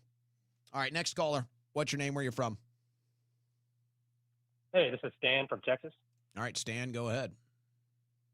Well, I heard you say something the other day that I liked, and I would love to hear it more, which is America only, not America first, right? People say America first, but you kind of dropped that the other day. I was like, yes, that's correct. If you say America first, then it still leaves room for Israel second and the UK third, et cetera, right? But America only is like purely nationalistic, and it doesn't leave holes. I like that. It's just something you kind of dropped casually the other day. I'm like, yeah, that's the right mantra. America only. I want to say that I actually said that first. I know I said it the first time. Agree. The first time I said it. Are you talking about here on this show? Yeah, I think so. I think I just a day or a couple of days ago, you kind of blurted it out. Maybe you've said it before, but yeah. Well, the first time I said it, I remember because it was like one of those moments where you have like that stroke of genius, or you think you have a stroke of genius, whatever. Your brain chemistry goes off. Your brain chemistry goes off and your ego inflates. The first time I said it was actually on the InfoWars airwaves during the War Room. And I remember there was something in the news about America first or what it means or whatever. And I was like, screw America first. I'm America only. And I remember that moment in the InfoWars studios because, again, it was like the brain chemistry like made me think I was the smartest guy in the world at the time. I was like, oh, my gosh, America only. And then I've seen Marjorie Taylor Greene say it since. And I'm seeing that it's kind of becoming a more popular slogan, America only. I'd like to think that I was the first one to say that. I don't know. That would be a find. That would be a find if I could find the first time I said that and then actually date it and say that I was the first one to say it. That'd be a nice feather in my cap. But I don't really care. I think it's inevitable. I think it's inevitable. And now what? So here's what we've seen, though. It's like you always have to have an evolution. You always have to have this linear process. So it's like, okay, here's MAGA. All right, here's what MAGA is now. All right, here's what MAGA isn't now. Okay, now it's America first. Oh, okay, now people want to be America first. So now some of the people realize MAGA is not so hot anymore. I'm going to move into the America first thing. And then the people come in. Now they try to co-opt America first. So now it's like, okay, you get America first now. So now it's like, okay, we're America only now. Now we're America only. And guess what? Like you said, there's no room for anybody else in America only. You can make all these different phenomenons and situations and circumstances in your head about what's MAGA. You can have all kinds of different interpretations, and we've seen that. Okay. People didn't like that. So, all right, now we're America first. Well, now you got all these different interpretations of what America first is. They're writing bills. They're going to sign this new Israel funding bill, and they're going to call it America first. That's how co-opted America first is now. So even America first is co-opted. So, okay, now we're evolving. Now we're America only. Let's see you write a bill for foreign aid called America only. That'll be hilarious. Oh, yeah, I like that. And by extension, no dual citizenship, right? Yeah. It doesn't make sense. Yeah, I That's agree a with conflict that. of interest. I agree. I don't think you should be allowed to be a U.S. citizen unless you renounce your prior citizenship. And I know that's a little cold, and I know that's a big commitment. I respect that. I respect that. And I would say we can do a grandfather deal where if you're already in this country and you're a dual citizen, then your grandfather claused in. That's okay. That's all right. We're not going to make you renounce your citizenship after you went through the process. But I think any from whenever, if somebody has the boldness to do this, I think from now on, if you want to become an American citizen, you have to renounce whatever citizenship that you carried before coming here. I think from here on out, if you want to be a U.S. citizen, you can only be a U.S. citizen, and that's it. And I understand. Hey, I get it. That's a real heavy decision. I understand. That is a real heavy decision. You're asking a lot of people, but shouldn't that be a heavy decision? Shouldn't that be the point? If you want to commit to being an American, that needs to mean something to you. That needs to be very meaningful and very important. And yes, you have to be willing to say, okay, my American citizenship is the most important thing to me, and now it's the only citizenship I have. So I don't know if that will ever come up. But everything else is a conflict of interest. Yeah, well, someday somebody might pass that bill. I wouldn't be surprised. We'll see. We'll see how bad things get. So I just got sent. Here we go.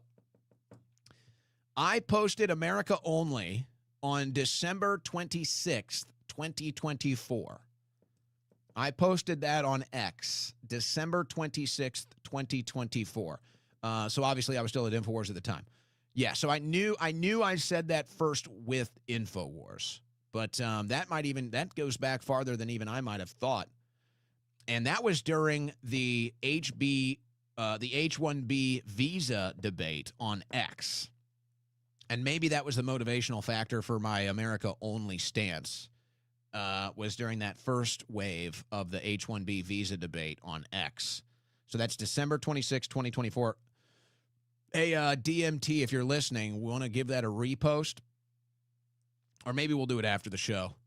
I'll do it after the broadcast. I'll do that after the broadcast. So let's see. Did anybody else say America only before December 26th? I think I'd like to think I said that on the airwaves before then, but that'll be hard to find. But I do have it now pinned to December 26, 2024. Owen Schroyer posted America only. The full post was America first, America always, America only. So it kind of shows you. America always. That's a good one, too. All right. Thank you for the call. By the way, I want to give a shout out here. The caller brought it up. A call for an uprising. So there's some wild stuff here on this channel. A call to uprising was the name of it. I don't want to pull it up because there's a bunch of these different channels, and I'm not sure which is the one he was talking about. So, but a call for uprising. There's a ton of these on YouTube. But here's the real point that I want to make. That's probably the biggest story. That's probably the biggest story right now. Is that we're already in the AI world. Everything you're doing now is all going on to your, let's say, permanent record. You already have a digital permanent record. Now, there might not actually be the file might not exist yet. It might not be in a folder, let's say a digital file yet, but it will be. All your data, everything you've ever done on the internet, very soon will all be in a compressed data file that AI in the surveillance grid will be able to read and then give you a social credit score, decide your access, whatever it is. It's already happening. I wouldn't even be surprised, depending on where it goes. And that's why this is the biggest story. And so I'm bad. I blame myself because I get distracted in the political madness. It's true. I'm bad. I am failing because I get distracted in the political madness. I get distracted by the different political footballs. I get distracted by the hot issues of the day. But it comes with the territory of doing a daily talk show. But I'm bad. The real story is that we are already in the AI digital surveillance grid. We're already in it. It's already here. Now, the question is, how are we going to respond to this? How are we going to react to this? And can we have the necessary reaction so that this thing doesn't turn evil and doesn't turn dark fast? Because that's where this is. So everybody's got their loyalties and everybody's got their issues, but I got news for you. You're all going into the AI surveillance grid. All of you. And everything you ever said or done on the internet in the digital interface, it's all on your permanent record. And it can and will be used against you in the future. So this is what we should all be talking about. This is what we should all be aiming at our Congress and saying, hey, what are our policies going to be here? What type of protections are we going to have for individuals against the AI surveillance? What kind of protections do your activities on the internet have from being used against you in the future? And, you know, I would go one step further. And I was thinking about this the other day. What is free speech?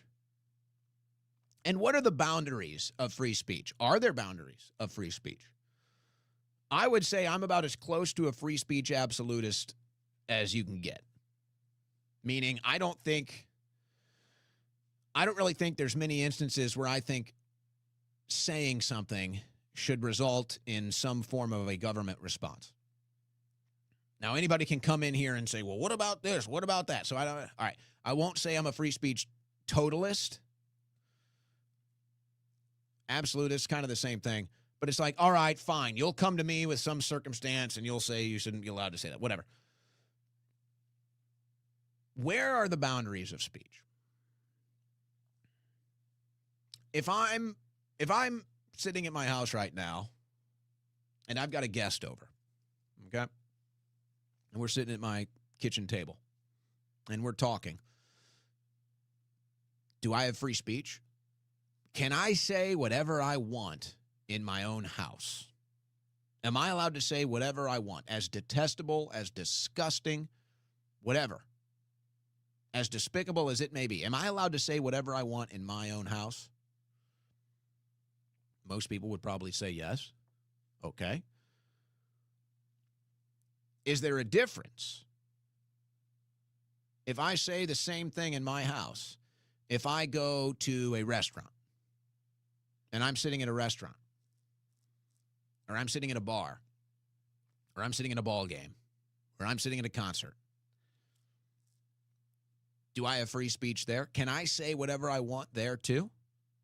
As detestable as it may be? As despicable as it may be? Am I allowed to say that? Do the rules of free speech change if I say the same thing in the privacy of my own house versus saying something in public, just to another person? Not saying it out loud, just having a conversation with another person. Do the rules change? Do the laws change? Now, let's say I do scream it. Let's say I do say it out loud and other people hear it. Do the rules change? Do the laws change? You might argue the rules change, meaning there can be a public backlash. But do the laws change? What about I'm online? What about I'm here in my studio broadcasting online? Apply that to any broadcast. Am I allowed to say and talk with the same freedom right here as I am in the privacy of my own home? Do the rules change? Do the laws change?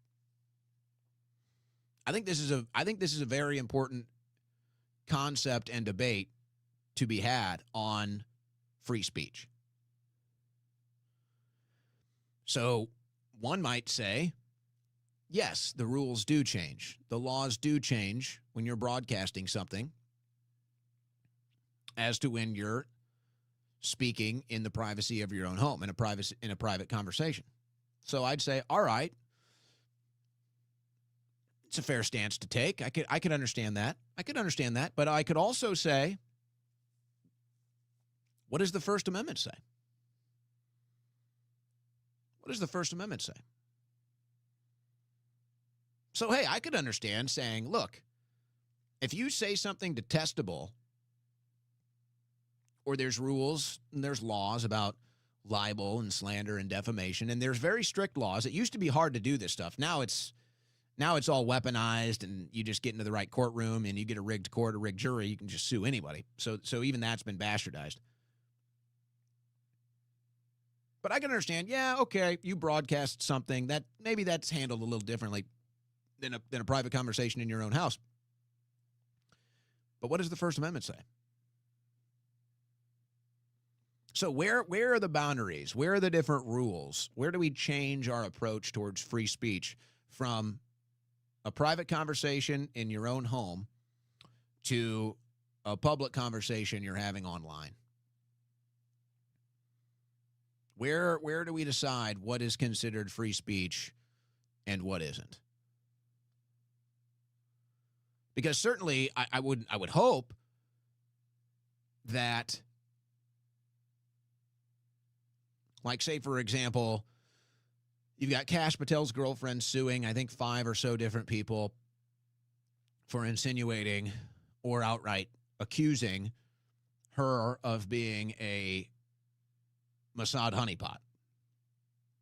All right. So, okay, you're getting into defamation and you're getting into these different types of laws, and the court will decide. But would anybody argue that you're not allowed to say that in a private conversation? If I'm just sitting at my house having dinner with friends and somebody says, "Hey, I think this person is a Israeli spy or a honeypot," well, certainly that's not illegal. Certainly there's no rules stopping you from doing that. So when does it change? You know, where are we making these boundaries? Where are we making these decisions? Seems to be very open for interpretation, and it seems to be very selective as far as what speech gets punished and what doesn't. Seems to be very selective. And when you have that happening, selective speech punishment, then you don't have free speech at all, do you?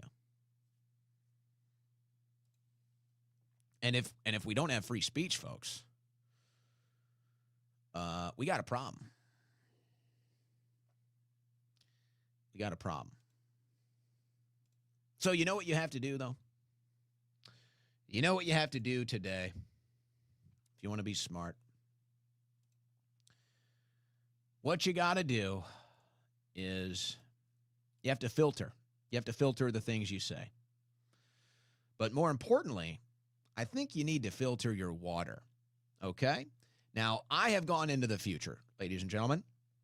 I've been a water snob. I've been filtering my water for years, but now I've taken a leap into the future with my CovePure CP16 water filter. I'm telling you, I'm not making this up. When you get your CovePure water filter, you're going to feel like you've just entered a science fiction novel. This thing is like from the future. It's incredible. And they've got a new special going right now for November. Okay, so a great gift for the holiday season, or if you filter water at your house, this is a great water filter for you. Don't make your family drink the tap water. Don't make your family drink the water with all the toxins and everything else in them. Don't do it. Don't make the guests that come over to your house drink that. give them a glass of the best tasting water they've ever had. And that's from the CovePure CP16 water filtration system. Here's a perfect example. Your mom comes over. She likes to drink tea. But the problem is when she wants to make a cup of tea, she has to wait for the kettle to boil the water to get the water to the temperature she wants. But when you use your CovePure water filtration system, it gives you the temperature of the water you want exactly instantaneously. That's right. Instantaneously, ladies and gentlemen. A customized water temperature, a customized amount of water. That's how advanced the CovePure water filter is. Say you've got a newborn baby at home. You're making bottles, you got the formula. You know you got to have warm water. It's got to be to the right temperature. Maybe your baby likes it a specific temperature, but you got to have it hot, you got to have it warm, whatever. You don't have to sit there waiting for the water to heat up. The CovePure water filter puts out hot water instantaneously. Instantaneously, folks. And not only can you decide how hot or cold you want it, you can also decide how much you want as well. So tell me that's not science fiction. Tell me that's not a water filter from the future. It also looks like it's from the future. Very sleek, very nice looking, easy to set up, no big install needed, and it will be the best tasting water you've ever had. I was actually blown away. I'm thinking, how much of a difference can the taste of water actually be, right? It's water. How much can there actually be a taste difference? Well, find out for yourself, folks. Go to covepure.com/Owen. And right now, for the holidays only, it's actually going to be discounted at $250 off. That's right. covepure.com/Owen, ladies and gentlemen. Take your water filtration into the future. And you can read all about its multi-stage process that realkalizes the water after it filters it. You can read all about it. Go to covepure.com/Owen. Take advantage of this holiday special. Take your water filtration into the future with me and covepure.com/Owen.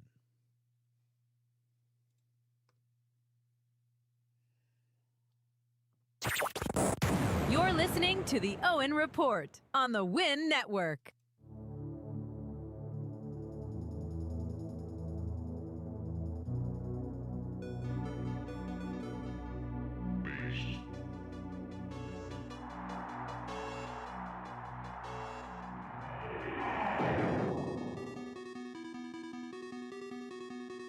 No one can stop this.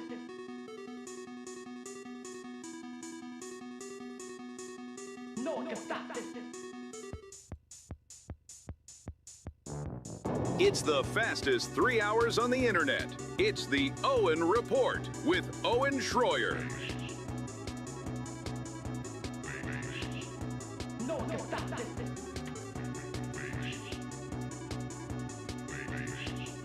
No one can stop this.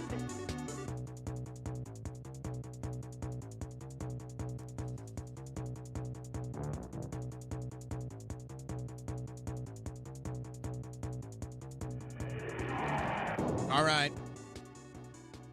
I'm being told that Fuentes was saying America only before me. At least the records indicate it. He had it in July of 2024. Oh, great. Now they're going to demonize that too. Damn it, Fuentes. You have to ruin everything good? You Hitler lover? All right. So the Epstein stuff is in the news again today. It's so tiring. It's so tiring. All right. Trump can answer why they won't do the Epstein thing. Trump can answer why he's protecting the Epstein files and everything else. Okay? So I'm not even going to get into that. But the emails are weird if you read them. They are weird. Epstein claimed he gave Russians info on Trump. said it could take him down. White House and damage control, DOJ cover-up. Let's see what happens. Let's see what happens. You got an Epstein vote coming up. It already failed once. This is not going away. Epstein wrote disturbing email to himself before suicide. Trump knew. Jeffrey Epstein wrote a paranoid email to himself months before his death, rambling about Trump. Blank victim worked at Mar-a-Lago. Trump knew of it and came to my house many times during that period. Boy, it's not good. And we all remember what Trump said. So again, I just look at it and I just say, Trump, your advisors have screwed you again. Your advisors have screwed you again. You should have came out and instead of telling people to shut up and instead of calling it a hoax and all these other the weak approach that you've had, the response to the Epstein files, it's been a total disaster. So I don't know whose decision it was to take that PR approach. It's been a total disaster. Maybe it was yours. I don't know. But if you had anybody in your ear that was giving you any advice that was good, they would have been telling you to just get out in front of it and just say, yep, I was friends with them. We were both into women. It's no secret I am into women. I like dating hot women. I like doing the billionaire playboy lifestyle. It was very well known. I wasn't shy about it. When I found out about the young kid stuff, when I found out about him recruiting women, when I found out about all that stuff, I was creeped out. I was out. I cut my ties with him. But yes, I was friends with Jeff. We were good friends even. And we liked to kick it with beautiful women. And we did that together. But because he denies it and, I didn't know anything, it's a hoax and all that stuff. Now you've made yourself a target of the whole thing. So you could have deflected. You could have owned it and then deflected. But now that you've denied it, now it sticks. Now it sticks to you. So, hey, whatever. Not my problem. I'm not the one on the Epstein list. And I'm not in the White House as it's being covered up. So, not my problem. And you don't want us anymore. You don't want the fighters for you anymore. So, good luck. I'm sure Netanyahu will come bail you out or somebody. I don't know. Somebody will help you out there, Don. I'm sure some of these new fighters that you like, they'll help you. Top Ukrainian ministers submit their resignations as major corruption scandal unfolds. Here we go. They stole all that money, folks. The hundreds of billions of dollars we sent to Ukraine, they stole it all. And now they're all trying to get out of town before they get caught and arrested. Umarov, who fled following a corruption scandal, he's just gone. And now they say he's in Qatar. So the corruption scandal happened. He was implicated in it, and then he just left town. He's never come back. And now they claim he's in Qatar.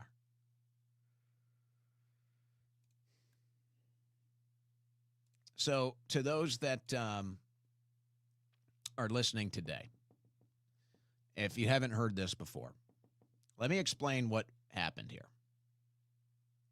Let me explain the truth about Ukraine as quickly and efficiently as I possibly can. Ukraine was a vessel. Ukraine was created as a vessel for NATO to have this buffer between itself and Russia, but also this trigger alert where if Russia goes into Ukraine, that triggers NATO. Now, Russia tried to join NATO and stop the whole Cold War era policies, but the NATO countries rejected it because of money. So NATO makes hundreds of millions of dollars. NATO takes hundreds of millions of dollars from the United States of America. It's all defunct. It's all totally unnecessary, but it's a big cash grab. They're making tens and hundreds of millions of dollars of our money. So they didn't want it to end. They didn't want the grift to end. They didn't want the money theft to end. So they kept it going. All right, so it continues. Then Ukraine turns into a hotbed for sex trafficking, child trafficking, and a proxy state for intelligence agencies to launder money and weapons into the Middle East. So President Trump gets elected, and they can't really play these games anymore because Trump has his eye on everything. And that's why, for the most part, the Middle East cooled off when Trump was president in his first term. That's why things cooled off and you were able to get some peace deals done, because the proxy groups that were in the Middle East, they were all cut off. Trump cut them all off. So they weren't getting the weapons and they weren't getting the money in Trump's first term. So once Trump got out and Biden got in, they had a lot of making up to do. They had a huge void of cash and of weapons that they had to fill fast. And this is all because of other regime change and other issues in the Middle East, which we'll get to in a second. So Biden gets in, and they need cash. They need to inject cash into the Middle East. They need to inject weapons into the Middle East, and they need to do it as soon as possible. Now, Russia's still got its own issues with Ukraine and with NATO. So from Russia's angle, they don't like having a CIA asset as their president in Ukraine, Zelensky. They don't like having actual elected leaders in Ukraine getting overthrown like the Soros revolution during Obama's years. So Russia has an interest in Ukraine, as Ukraine used to be the capital of Russia, and Ukrainians used to be Russians. So they have a vested interest historically and geopolitically in Ukraine. And they don't like seeing Western proxies become the president and the leaders of Ukraine. And they don't like Western money getting injected into Ukraine to start color revolutions. So they already had their issues. And then strategically, they wanted Crimea first. And then they saw that most of the Eastern Ukrainians were actually pro-Russia and were being oppressed. And so they wanted to free them. So ultimately, this is why Russia moves in. Now, back to the proxy laundering angle. So Biden gets in, and they've got to get as much cash and as much weapons through Ukraine into the Middle East as soon as possible, because it all got paused for 4 years under Donald Trump. So what do you get? Hundreds of billions of dollars, nonstop weapons going into Ukraine. And what did they say? No oversight. They voted against the oversight. Why? Because they didn't want you to see that the money was getting laundered and the weapons were getting laundered. And so they get all the corruption in Ukraine, the corrupt oligarchs, the corrupt politicians. They know what's going on. So they say, here's what you're going to do. You're going to go to war with Russia. We're going to send you hundreds of billions of dollars, and we're going to send you tons of weapons. You're going to make sure that that money gets into the hands of our terrorists, our proxy armies, and everything in the Middle East. You're going to be the launderers. You're going to be the go-between. And this is why you had such an interest from the Biden administration. And what's that woman's name who just disappeared recently? Forget her name. She's been Newland. This is why Newland was so invested. This is why the Bidens were so invested, because they all knew what was going on. They were probably getting a cut too, but they were kind of overseeing the whole thing. So the deal was, we're going to send you hundreds of billions of dollars and all this weapons, and where it ends up, we don't know. We don't know. That's going to be up to you. But you're going to make sure that our proxy armies in the Middle East are well-funded and well-armed. Do you understand? Sure. No problem. No problem, American. Vladimir Zelensky. I'll take care of it for you. And get some cocaine on the side, eh? So you send $100 billion. $50 billion disappears. $50 billion goes into the Middle East. Or no, it'd probably be more accurate to say, you send $100 billion, $33 million disappears, $33 million goes into the war against Russia, $33 million goes to the proxy armies in the Middle East. Same with the weapons. It's like a third split for all parties involved. So they fund the war against Russia, they fund their proxy armies in the Middle East, and they pay off the Ukrainian oligarchs to run the whole operation and keep quiet about it. So what happens? Oh, all those terror cells, all those proxy groups that were silent during Trump's 4 years, all of a sudden are funded again. All of a sudden they're armed again. And then what do you get? You get October 7th. Oh, and look at all the dominoes that have fallen from that event. Yeah, you really think that that was all Qatar? Tell me you're not that naive. What happened next? Syria falls. Oh, Syria falls, huh? And then the intelligence asset Jolani gets to be president of Syria, and now he's working with Israel to give them land, and now he's visiting the White House. Now he's a friend. And now there's all the proxy groups operating in Jordan and Lebanon and Syria, clearing space for Israel to come in and take land. Yeah, none of that was going on until all the money started flowing through Ukraine and all the weapons started flowing through Ukraine. That's how it went down, folks. That's how it went down.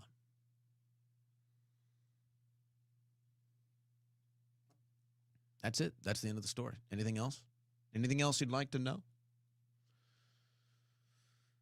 All right. Let me see if there's anything else I want to cover today. The digital influence campaigns. Oh, here's a story. The State Department is going to designate Antifa as a foreign terrorist organization today.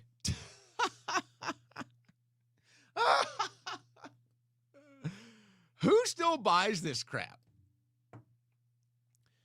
Trump's been saying he's going to label Antifa a foreign terrorist organization for 8 years.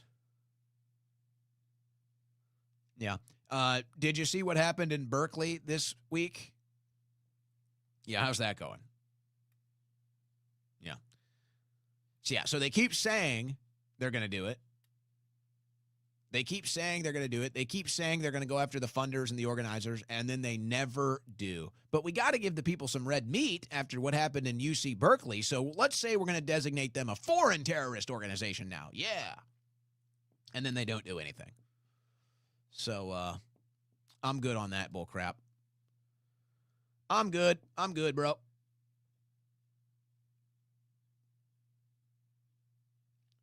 I think I'll save the rest for tomorrow. I will say this, though. Do I have this anywhere in my news? Let me see if I can find this. Do you know who Timothy, how do you say it? Chalamet. Timothy Chalamet. Do you know who Timothy Chalamet is? A pretty, probably considered a top-tier actor now, I would say. He's starring in Dune, very popular movie series. They just inked their deal. Dune 3 will come out 2028, I think is what they said. Or was it 20? When did they say Dune 3 comes out? The first two were fantastic. He also did Willy Wonka, the Willy Wonka remake, which wasn't bad. Wasn't the greatest movie. 2026, I'm sorry. Dune 3 has wrapped production and will be released in December 2026. December 2026, Dune 3. Anyway, so Chalamet, he's had some big movie roles. He's had some big commercials. And, he kind of, when he kind of first came up, I wasn't buying it. I wasn't really convinced. I didn't really like the whole presentation. I wasn't sold. But I watched his movies, and I've enjoyed them for the most part, I think. And he hasn't really said or done anything that I look at and I say, oh, I can't stand you. Now, recently he came out and he said something along the lines of Hollywood celebrities that speak out against having kids, it's very bleak, it's very dark, it's the greatest thing you could ever do. So he's basically come out as very pro-family. He's come out as very pro having kids, and he doesn't like this culture in Hollywood that's against having kids and saying, sacrifice having a family and having kids for your career. He's been very outspoken against that recently. So now I'm really starting to like him. Then this dropped today. Timothy Chalamet has dumped Kylie Jenner and revealed brutal new way he is humiliating her. Now, I don't know about all of that. Chalamet. It's good. It's good that Chalamet is maybe taking this approach. Let's see where it goes. But I'd say it's good because, Sydney Sweeney can only carry so much weight, folks. Okay? Sydney Sweeney has enough weight on her chest. She doesn't need all the weight on her shoulders. Okay? Sydney Sweeney has been propping up American morale since Trump has let us down. Sydney Sweeney is up here trying everything she can to keep morale high. She's doing the American Eagle ads with a Ford Mustang. She's going out and shooting guns. She's doing the interviews where she stares at the liberal's face and says, F you, I'm not apologizing for being white. She goes out to the red carpet events and wears a gown that leaves nothing to the imagination. I mean, my God, Sydney. She can only do so much to keep the morale in this country going. She can't do it all. She's got too much weight now. Here comes Timothy Chalamet. I wonder, I've always wondered, and you've seen some of these Hollywood celebrities that, they don't get too political, but, they don't hide from it either. Rob Schneider's come out and really gotten public about his politics. I like that. Although someone convinced him to separate from me, but that's a separate deal. You've got people like Vince Vaughn that, they like Donald Trump. They like to hang around him, other stuff like that.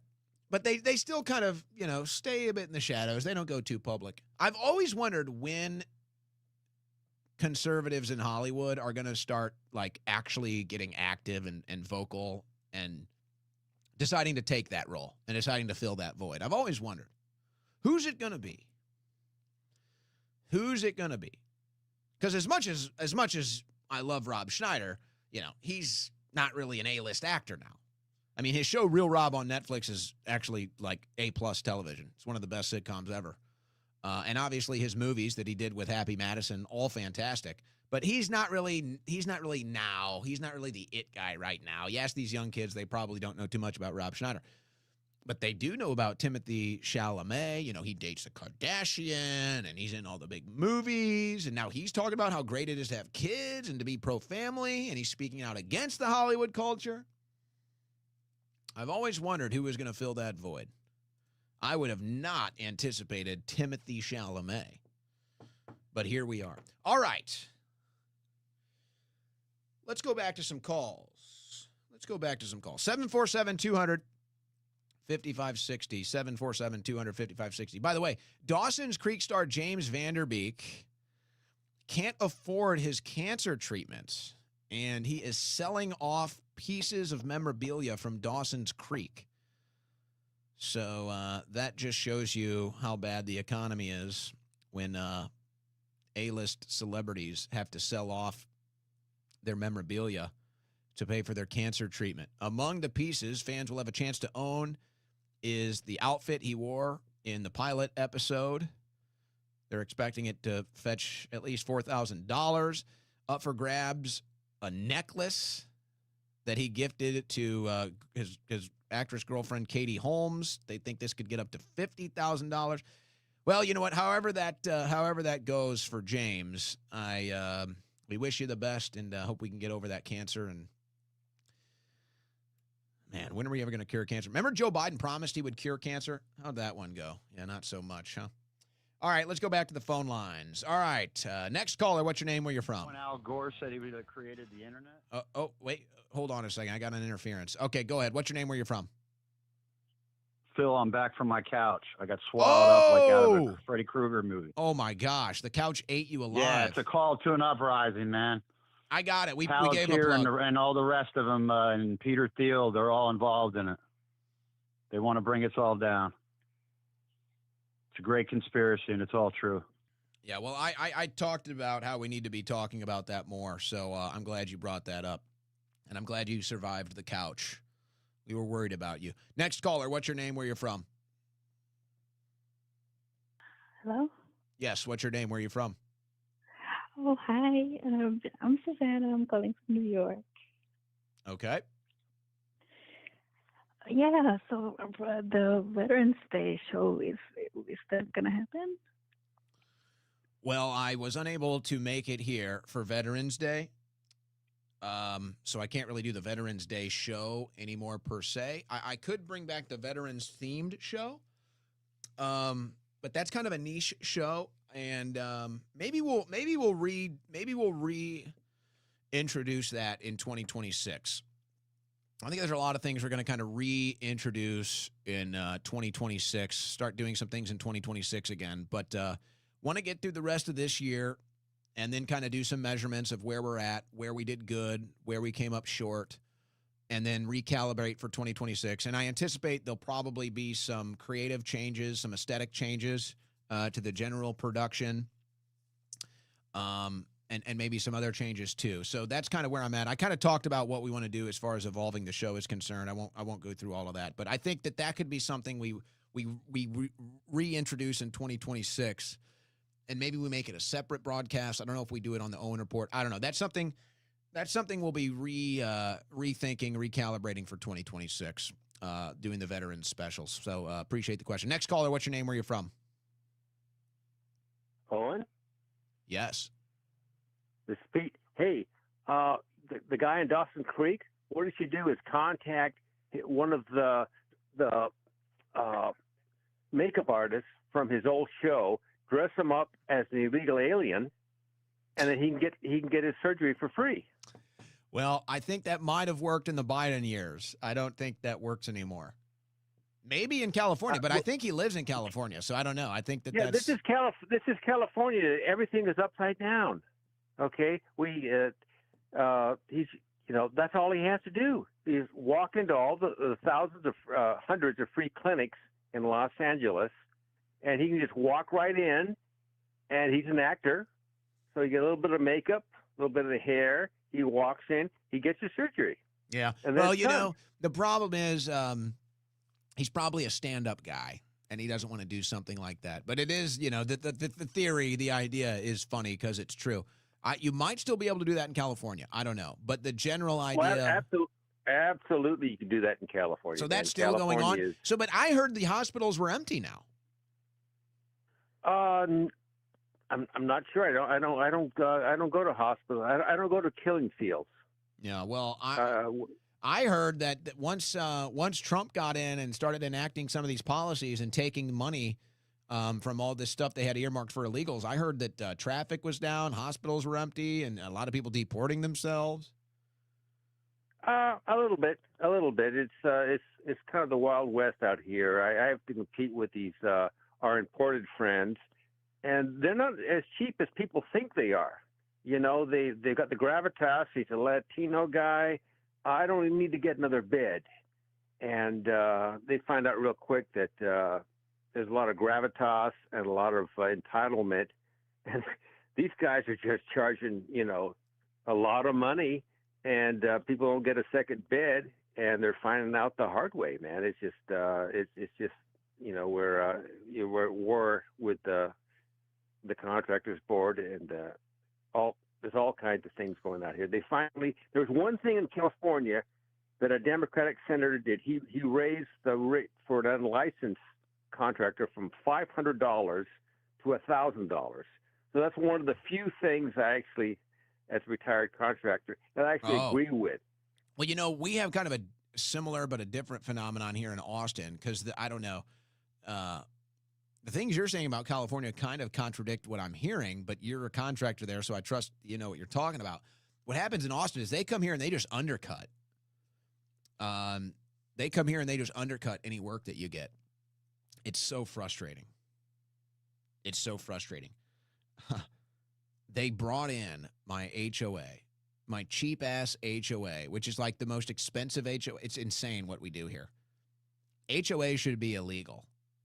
But anyway, they hired an illegal, I don't know, but the work was bad. Whatever they did, they obviously made it cheap, and the work was bad. The workers didn't speak English, and the work they did here, mending some fences, we couldn't close. It was a whole thing.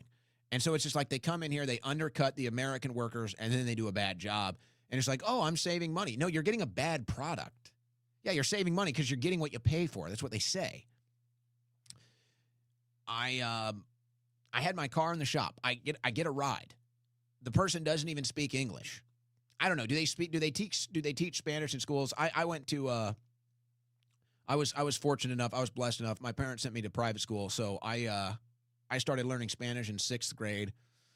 I kept learning Spanish through college. It's funny because I can barely speak Spanish, even though I studied Spanish for like 8 years. I can barely speak it, but I can speak it enough. And it's like I'm sitting here. I get picked up. This person doesn't speak English. And there's clearly like a confusion about where they need to go because there's some construction. It's not showing up on the map. And it's like, luckily, I speak just enough Spanish. I speak just enough Spanish to be able to communicate with the driver how he needs to get to where he's dropping me off. And it's just like, I can't even imagine if you were in that situation and you didn't know how to speak any Spanish at all. Like, I don't know what you do. I guess you just get out and walk. It's like, I mean, and that's what I'm saying. It's like, that's a job. I don't know. Maybe you don't want young kids driving you around, but it's like, that's a job I would have wanted when I was a kid. Oh, I'll drive you around. I'll drive you around and make whatever, $12 an hour, whatever it is. Sounds great.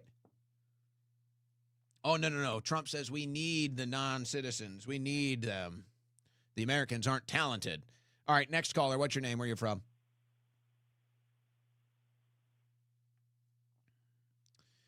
Next caller, what's your name? Where are you from? This is Anthony. I'm from Indiana. All right, Anthony, go ahead.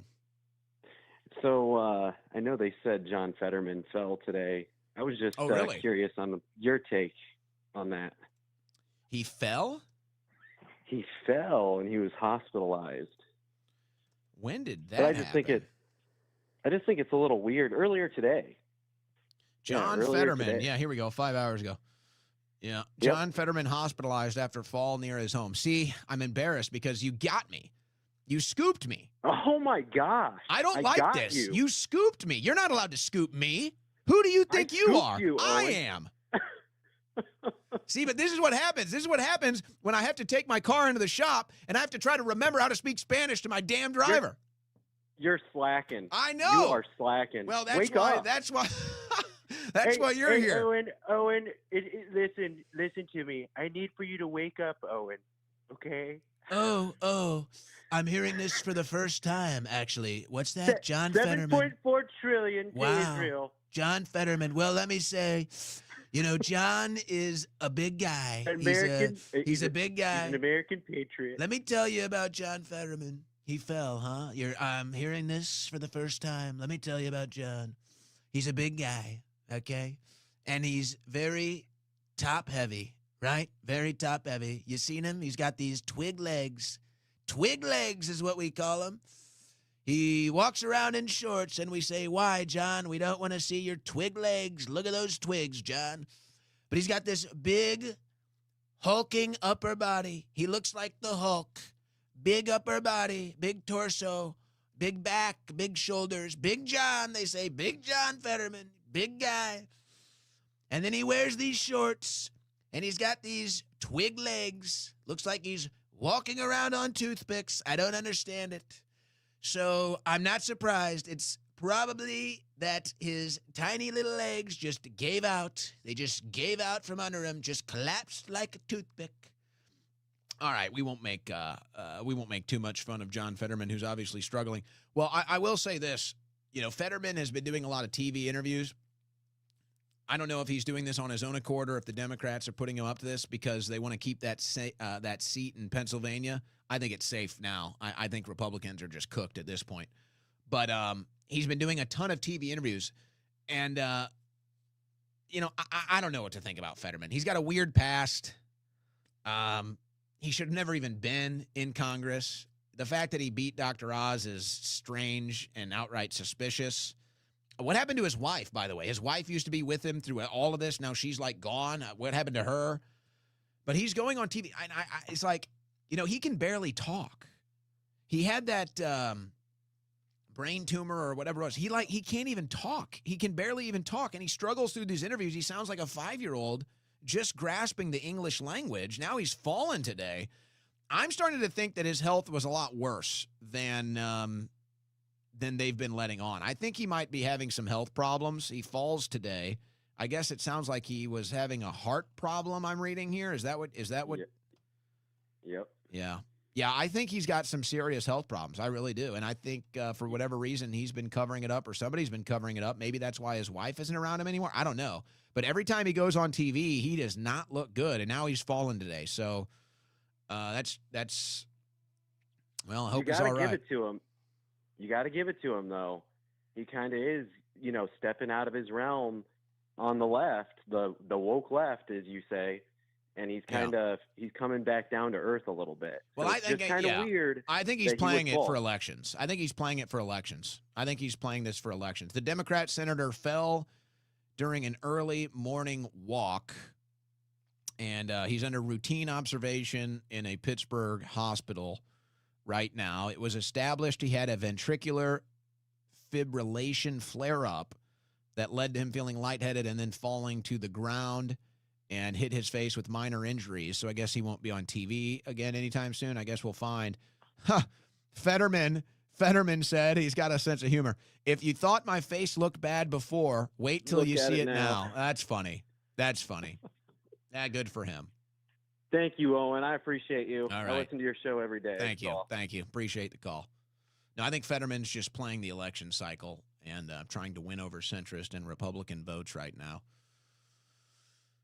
But there's no doubt there's some serious health stuff going on there. The whole Fetterman thing is just weird, isn't it? But he sounds like a reasonable Democrat, sounds like a traditional Democrat, and seems like he has a good sense of humor. But he's got those twig legs, so I don't say I'm surprised, All right, next caller. What's your name? Where you're from? And this is Albert from Pennsylvania. How's it going, Owen? Oh, hi, Albert. We're not so sure which Albert it is. Well, it's the original Albert. I'm just curious, Owen. Every time Albert from Pennsylvania calls, does your brain go, good Albert, bad Albert, good Albert, bad Actually, Albert? I miss Albert. I haven't heard. I mean, I get him. I get messages from him every once in a while. I still see him popping up on social media, but he doesn't call me anymore. Albert, where are you? Cue the sad music. Responsibility now, Owen, of taking over that role as Albert from Pennsylvania. Is this why you're not even? Is this why you're not even trying to pretend you're Albert anymore because you miss him too? I am the new Albert, Owen from Pennsylvania. Okay. So you're gonna have to do better than that. Well, Owen, I'm in another dimension tonight, Owen. That's why I'm calling like this. Bye. Nope. Your Albert impression was getting better. Your Trump impression is crap. It's garbage. You'll need to work on that one if you want to try that one on the show. Next caller, what's your name? Where you're from? Hello. Yep. What's your name? Where you're from? Oh wow. Hey, Owen. This is Don at Orange County. Hey, what's up? Real quick, I'm not going to keep you long, man. I was talking to Dr. Drew the other day.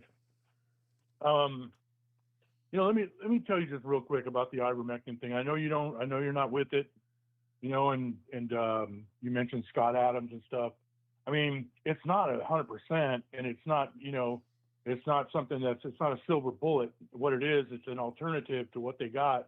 My brother didn't have not one damn day, not even 1 second of relief from the crap they were giving him.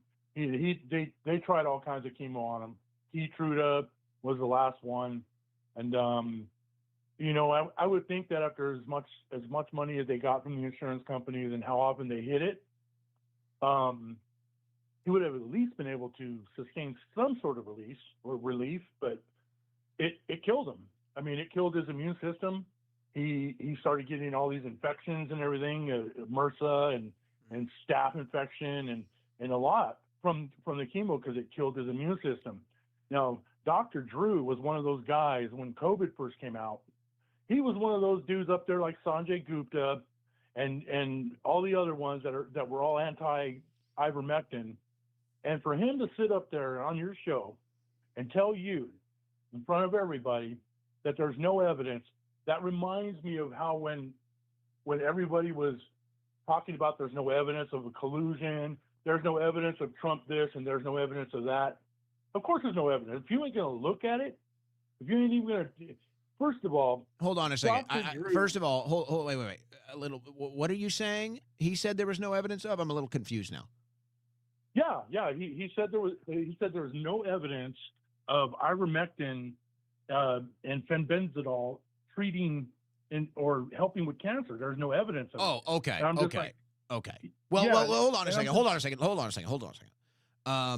And I actually talked to Dr. Drew off air about this. So it's funny you say that because he knows this is a point of contention. And he would have been happy to debate you on this, by the way, if you would have called in. And maybe next time he comes on the show, you will. He knows there's a point. He knows there's a point of contention, and he is not hiding from it. Now, he was my guest. When I host the Ask the Doctor show, I'm just hosting, and really you're there to listen to the doctor. I'm driving the conversation. I'm asking the questions, but I'm there to respect what the doctor is saying. So I'm not trying to push back when we do that show. If we take calls, you're more than welcome. You can call in and push back. But he knows that's a point of contention. He actually raised that to me before the show, and he said, he's like, hey, some of us here have different opinions on ivermectin. Are you okay with that? I said, hey, you're the guest. I'm asking you the questions. You can go wherever you want. So, but I really like Dr. Drew. I think he's an honest person. I think he says what he believes. And I thought it was, we've only done 2 of the Ask the Doctor shows, and he was great. Dr. Kelly Victory was great. We're going to continue that. Show, hopefully build an audience. But to me, it's like, this is good. It's good to have a debate. It's good to try different things and say, one doctor says this, another doctor says this, and then you decide what works best for you. So I think I think the process is good. I do think discourse is good. I think it's healthy, but I don't like how they double down and they bunker down on what they've been taught. It's everybody knows already. See, here's the thing. The cat is out of the bag on everything, man. Our government is so screwed, and everything that they've been doing, everybody knows the whole medical system is based off the Rockefeller, everything's oil-based, and he taught everybody. Yeah. Everybody knows all that. Okay, so I just wanted him to at least acknowledge that people are getting hurt, because I could tell you one thing right now. I'll tell you one thing right now. Cemeteries are packed full of people that took chemotherapy. Yeah. And my brother included, and here, one more quick thing aside from all that. Look at what's happening, Owen. Look what's happening in our country, dude. I'm tired of people just saying, and even on your show, sometimes you'll even see, it even gets to you. You'll start looking at it like Democrats and Republicans, like it still even matters anymore. Dude, what you said the other day, I think it was yesterday? I think either yesterday or earlier today, you mentioned, and I noticed it right after Charlie Kirk was killed. I noticed that a lot of the podcast guys like Brandon Tatum and even Dinesh and even Dana Loesch, I can tell you right now, they all went to Israel. You're tuned in. They went to Israel. You're tuned in. What's that? No, I'm saying you're tuned in. Yeah, you're following it. Oh yeah. Oh, I can see it. You can, and you know what? You can see it on Tatum's face when he's talking, and somebody brings it up. He gets just like this smile. You know what do they do to these people when you go to Israel? I don't know, and I don't intend on finding out. Do they really? Do they say, do you want to live forever, or do they, what the hell did No, I don't think it's that dark. Look, there might be a level of that. Look, if I'm being fully conspiratorial, and it could be anybody. It could be anybody. It's not just Israel. This could be anybody. But if I'm being fully conspiratorial, I don't know, maybe they pull up your internet search history, Maybe they pull up some secret tapes they have, and it's that, hey, no pressure here, but, maybe you should just help us out, and nobody has to see this. That's fully conspiratorial. Okay. That's just me being fully conspiratorial. What I do know, and I think this is probably maybe 80-90% of how it goes down. They bring you in, and they sit you down, maybe it's Netanyahu and it's somebody else, and they basically just kind of have an open forum discussion, and they've got their talking points and they've got their agenda points, And then they basically try to sell you on being a digital influencer. And by the way, a lot of this has gone public now. Netanyahu has actually gone public with a bunch of this stuff now. So they've kind of opened up about it. We learned more about that Bill Ackman meeting with Charlie. Netanyahu's come out. So they're obviously not showing you the full picture, but most of it is they bring you out there, they take you on a tour, they wine and dine you. It's like what do they call those deals? Like a timeshare. It's like a timeshare presentation, right? Oh, a free trip to Israel. Hey, great. And then they give you the presentation and the bells and whistles, and then they try to get you, they try to bring you in.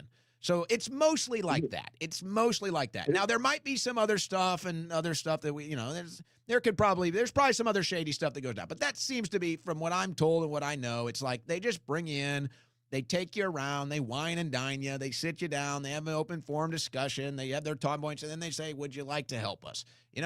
We're paying people to do this or whatever. I don't know. Maybe they get direct with money. Maybe they don't. Maybe somebody else tells you about it. But that's mostly what it is. It's mostly like a timeshare presentation. They bring you out, they wine and dine you, and then they try to hook you in to becoming a spokesperson for them. So that's I think probably most of it. I would say it's mostly just like that. There might be some other stuff that goes on, which wouldn't surprise me either if we want to get conspiratorial. But that's mostly my understanding of how it goes. Well, let's not forget where the word conspiracy theory came from. Anyway, CIA weaponized it for people who ask questions. So the whole conspiracy thing, I don't think that things are such a conspiracy anymore. I think they're coming right out meaning to do all this stuff. And lastly, this is on a fun note. Your Trump impersonation has gotten so much better, dude. So You're way on point. I got good news. What's that? I've been told this, and so I've decided I'm going to start taking the Trump impersonations to the next level. The next level. But here's the problem. And I thank you for the call. Here's the problem. I'm not willing to go all the way where I shave my beard. I can't shave my beard. I can't do it. Okay? The beard looks too good right now. I'm used to having a big, powerful beard, but now it's kind of nice and trim, and it's so my testosterone is high, so the beard is looking better than ever, thanks to the supplements from CHOQ and everything else. So I'm not going to shave the beard. I can't do a bare face. If I shaved my face, I'd look like I'm like 20 again. I'd probably start getting carded at bars. So I don't think I can do the full in. Like, I'm not going to commit to it like somebody who is their entire personality is doing a Trump impersonation. But very soon you'll see that we're going to take the Trump impersonations. We're going to just take it up a notch. We're just going to add some elements. We're going to take it up a notch. Not going to shave the beard, okay? But you're going to see soon some Trump impersonations will be going next level, all right? So there you go. Ask and you shall receive. In fact, I'm in the future. I'm already answering your questions with action before you even ask them. Who else does that? That's why I'm multidimensional and extra universal right there. All right, next caller. What's your name? Where are you from? Hey, what's going on, man? It's Cam from Akron, Ohio. All right, go ahead. Hey, I was just wondering what you think, with this meltdown with the Israel stuff on the right these past couple of weeks, the money that's been absolutely pumped in the Republican Party. Where do you see that shifting, post-Trump? Well, first, the meltdown. Let me just try to simply put this, the meltdown. Here's what you have. And I don't care what anybody says. MAGA, America First, getting Trump elected was not about Israel. It was not. It was not what people thought about when they went to vote. It was not on people's agendas when people went to vote. And if it was background noise. It was static. It wasn't important. It was a floater. So when Trump gets in and all of a sudden Israel becomes the priority and Netanyahu becomes a priority, there was, that felt like a moment of betrayal. That felt like a moment of being backstabbed. And now it's been nothing but backstabbing since. Okay? And so you have that going on. And then you have the propaganda coming from the other side that has deceived people into saying, hey, if you don't support Israel or you don't support a foreign policy, then you're a hater or you're an anti-Semite. And so the whole thing is just off the rails. The whole thing is outrageous. The whole thing is ridiculous. So what happens after Trump? I'm telling you, I think If the Mamdani election wasn't the clarion call, I'll tell you what's going to happen. Actually, it's going to happen. Here's what's going to happen. The Democrats, as bad as their policy is, the Democrats are so far ahead of Republicans when it comes to communications, PR, and outreach. And people might think that's crazy. They might think that and say, how can you mean that? Because they actually try to adapt to their voters. Here's an example. When you see Mike Johnson go in front of the media, and what does he say? He says, the Democrats are afraid of their voters. Yeah, no shit, Mike. Good for them. So in other words, let me translate this for you. When Mike Johnson says the Democrats are so afraid of their voters, let me translate this for you. Democrats listen to their voters and act accordingly. So Democrats respond to their voters. Republicans respond to their donors. Republicans don't give a shit about voters. Republicans will flush voters down the toilet. They don't give a damn. Republicans only respond to their donors. So what Mike Johnson is telling you is that Democrats respond to their voters, Republicans respond to their donors. Now, when you understand that, you understand everything else that develops in politics, on the cultural level, on the social level. Now it all makes sense. So here's what I predict is going to happen in the midterms. And you're already starting to see the signs. Democrats are going to start coming out and campaigning hard against AIPAC. That's what's going to happen.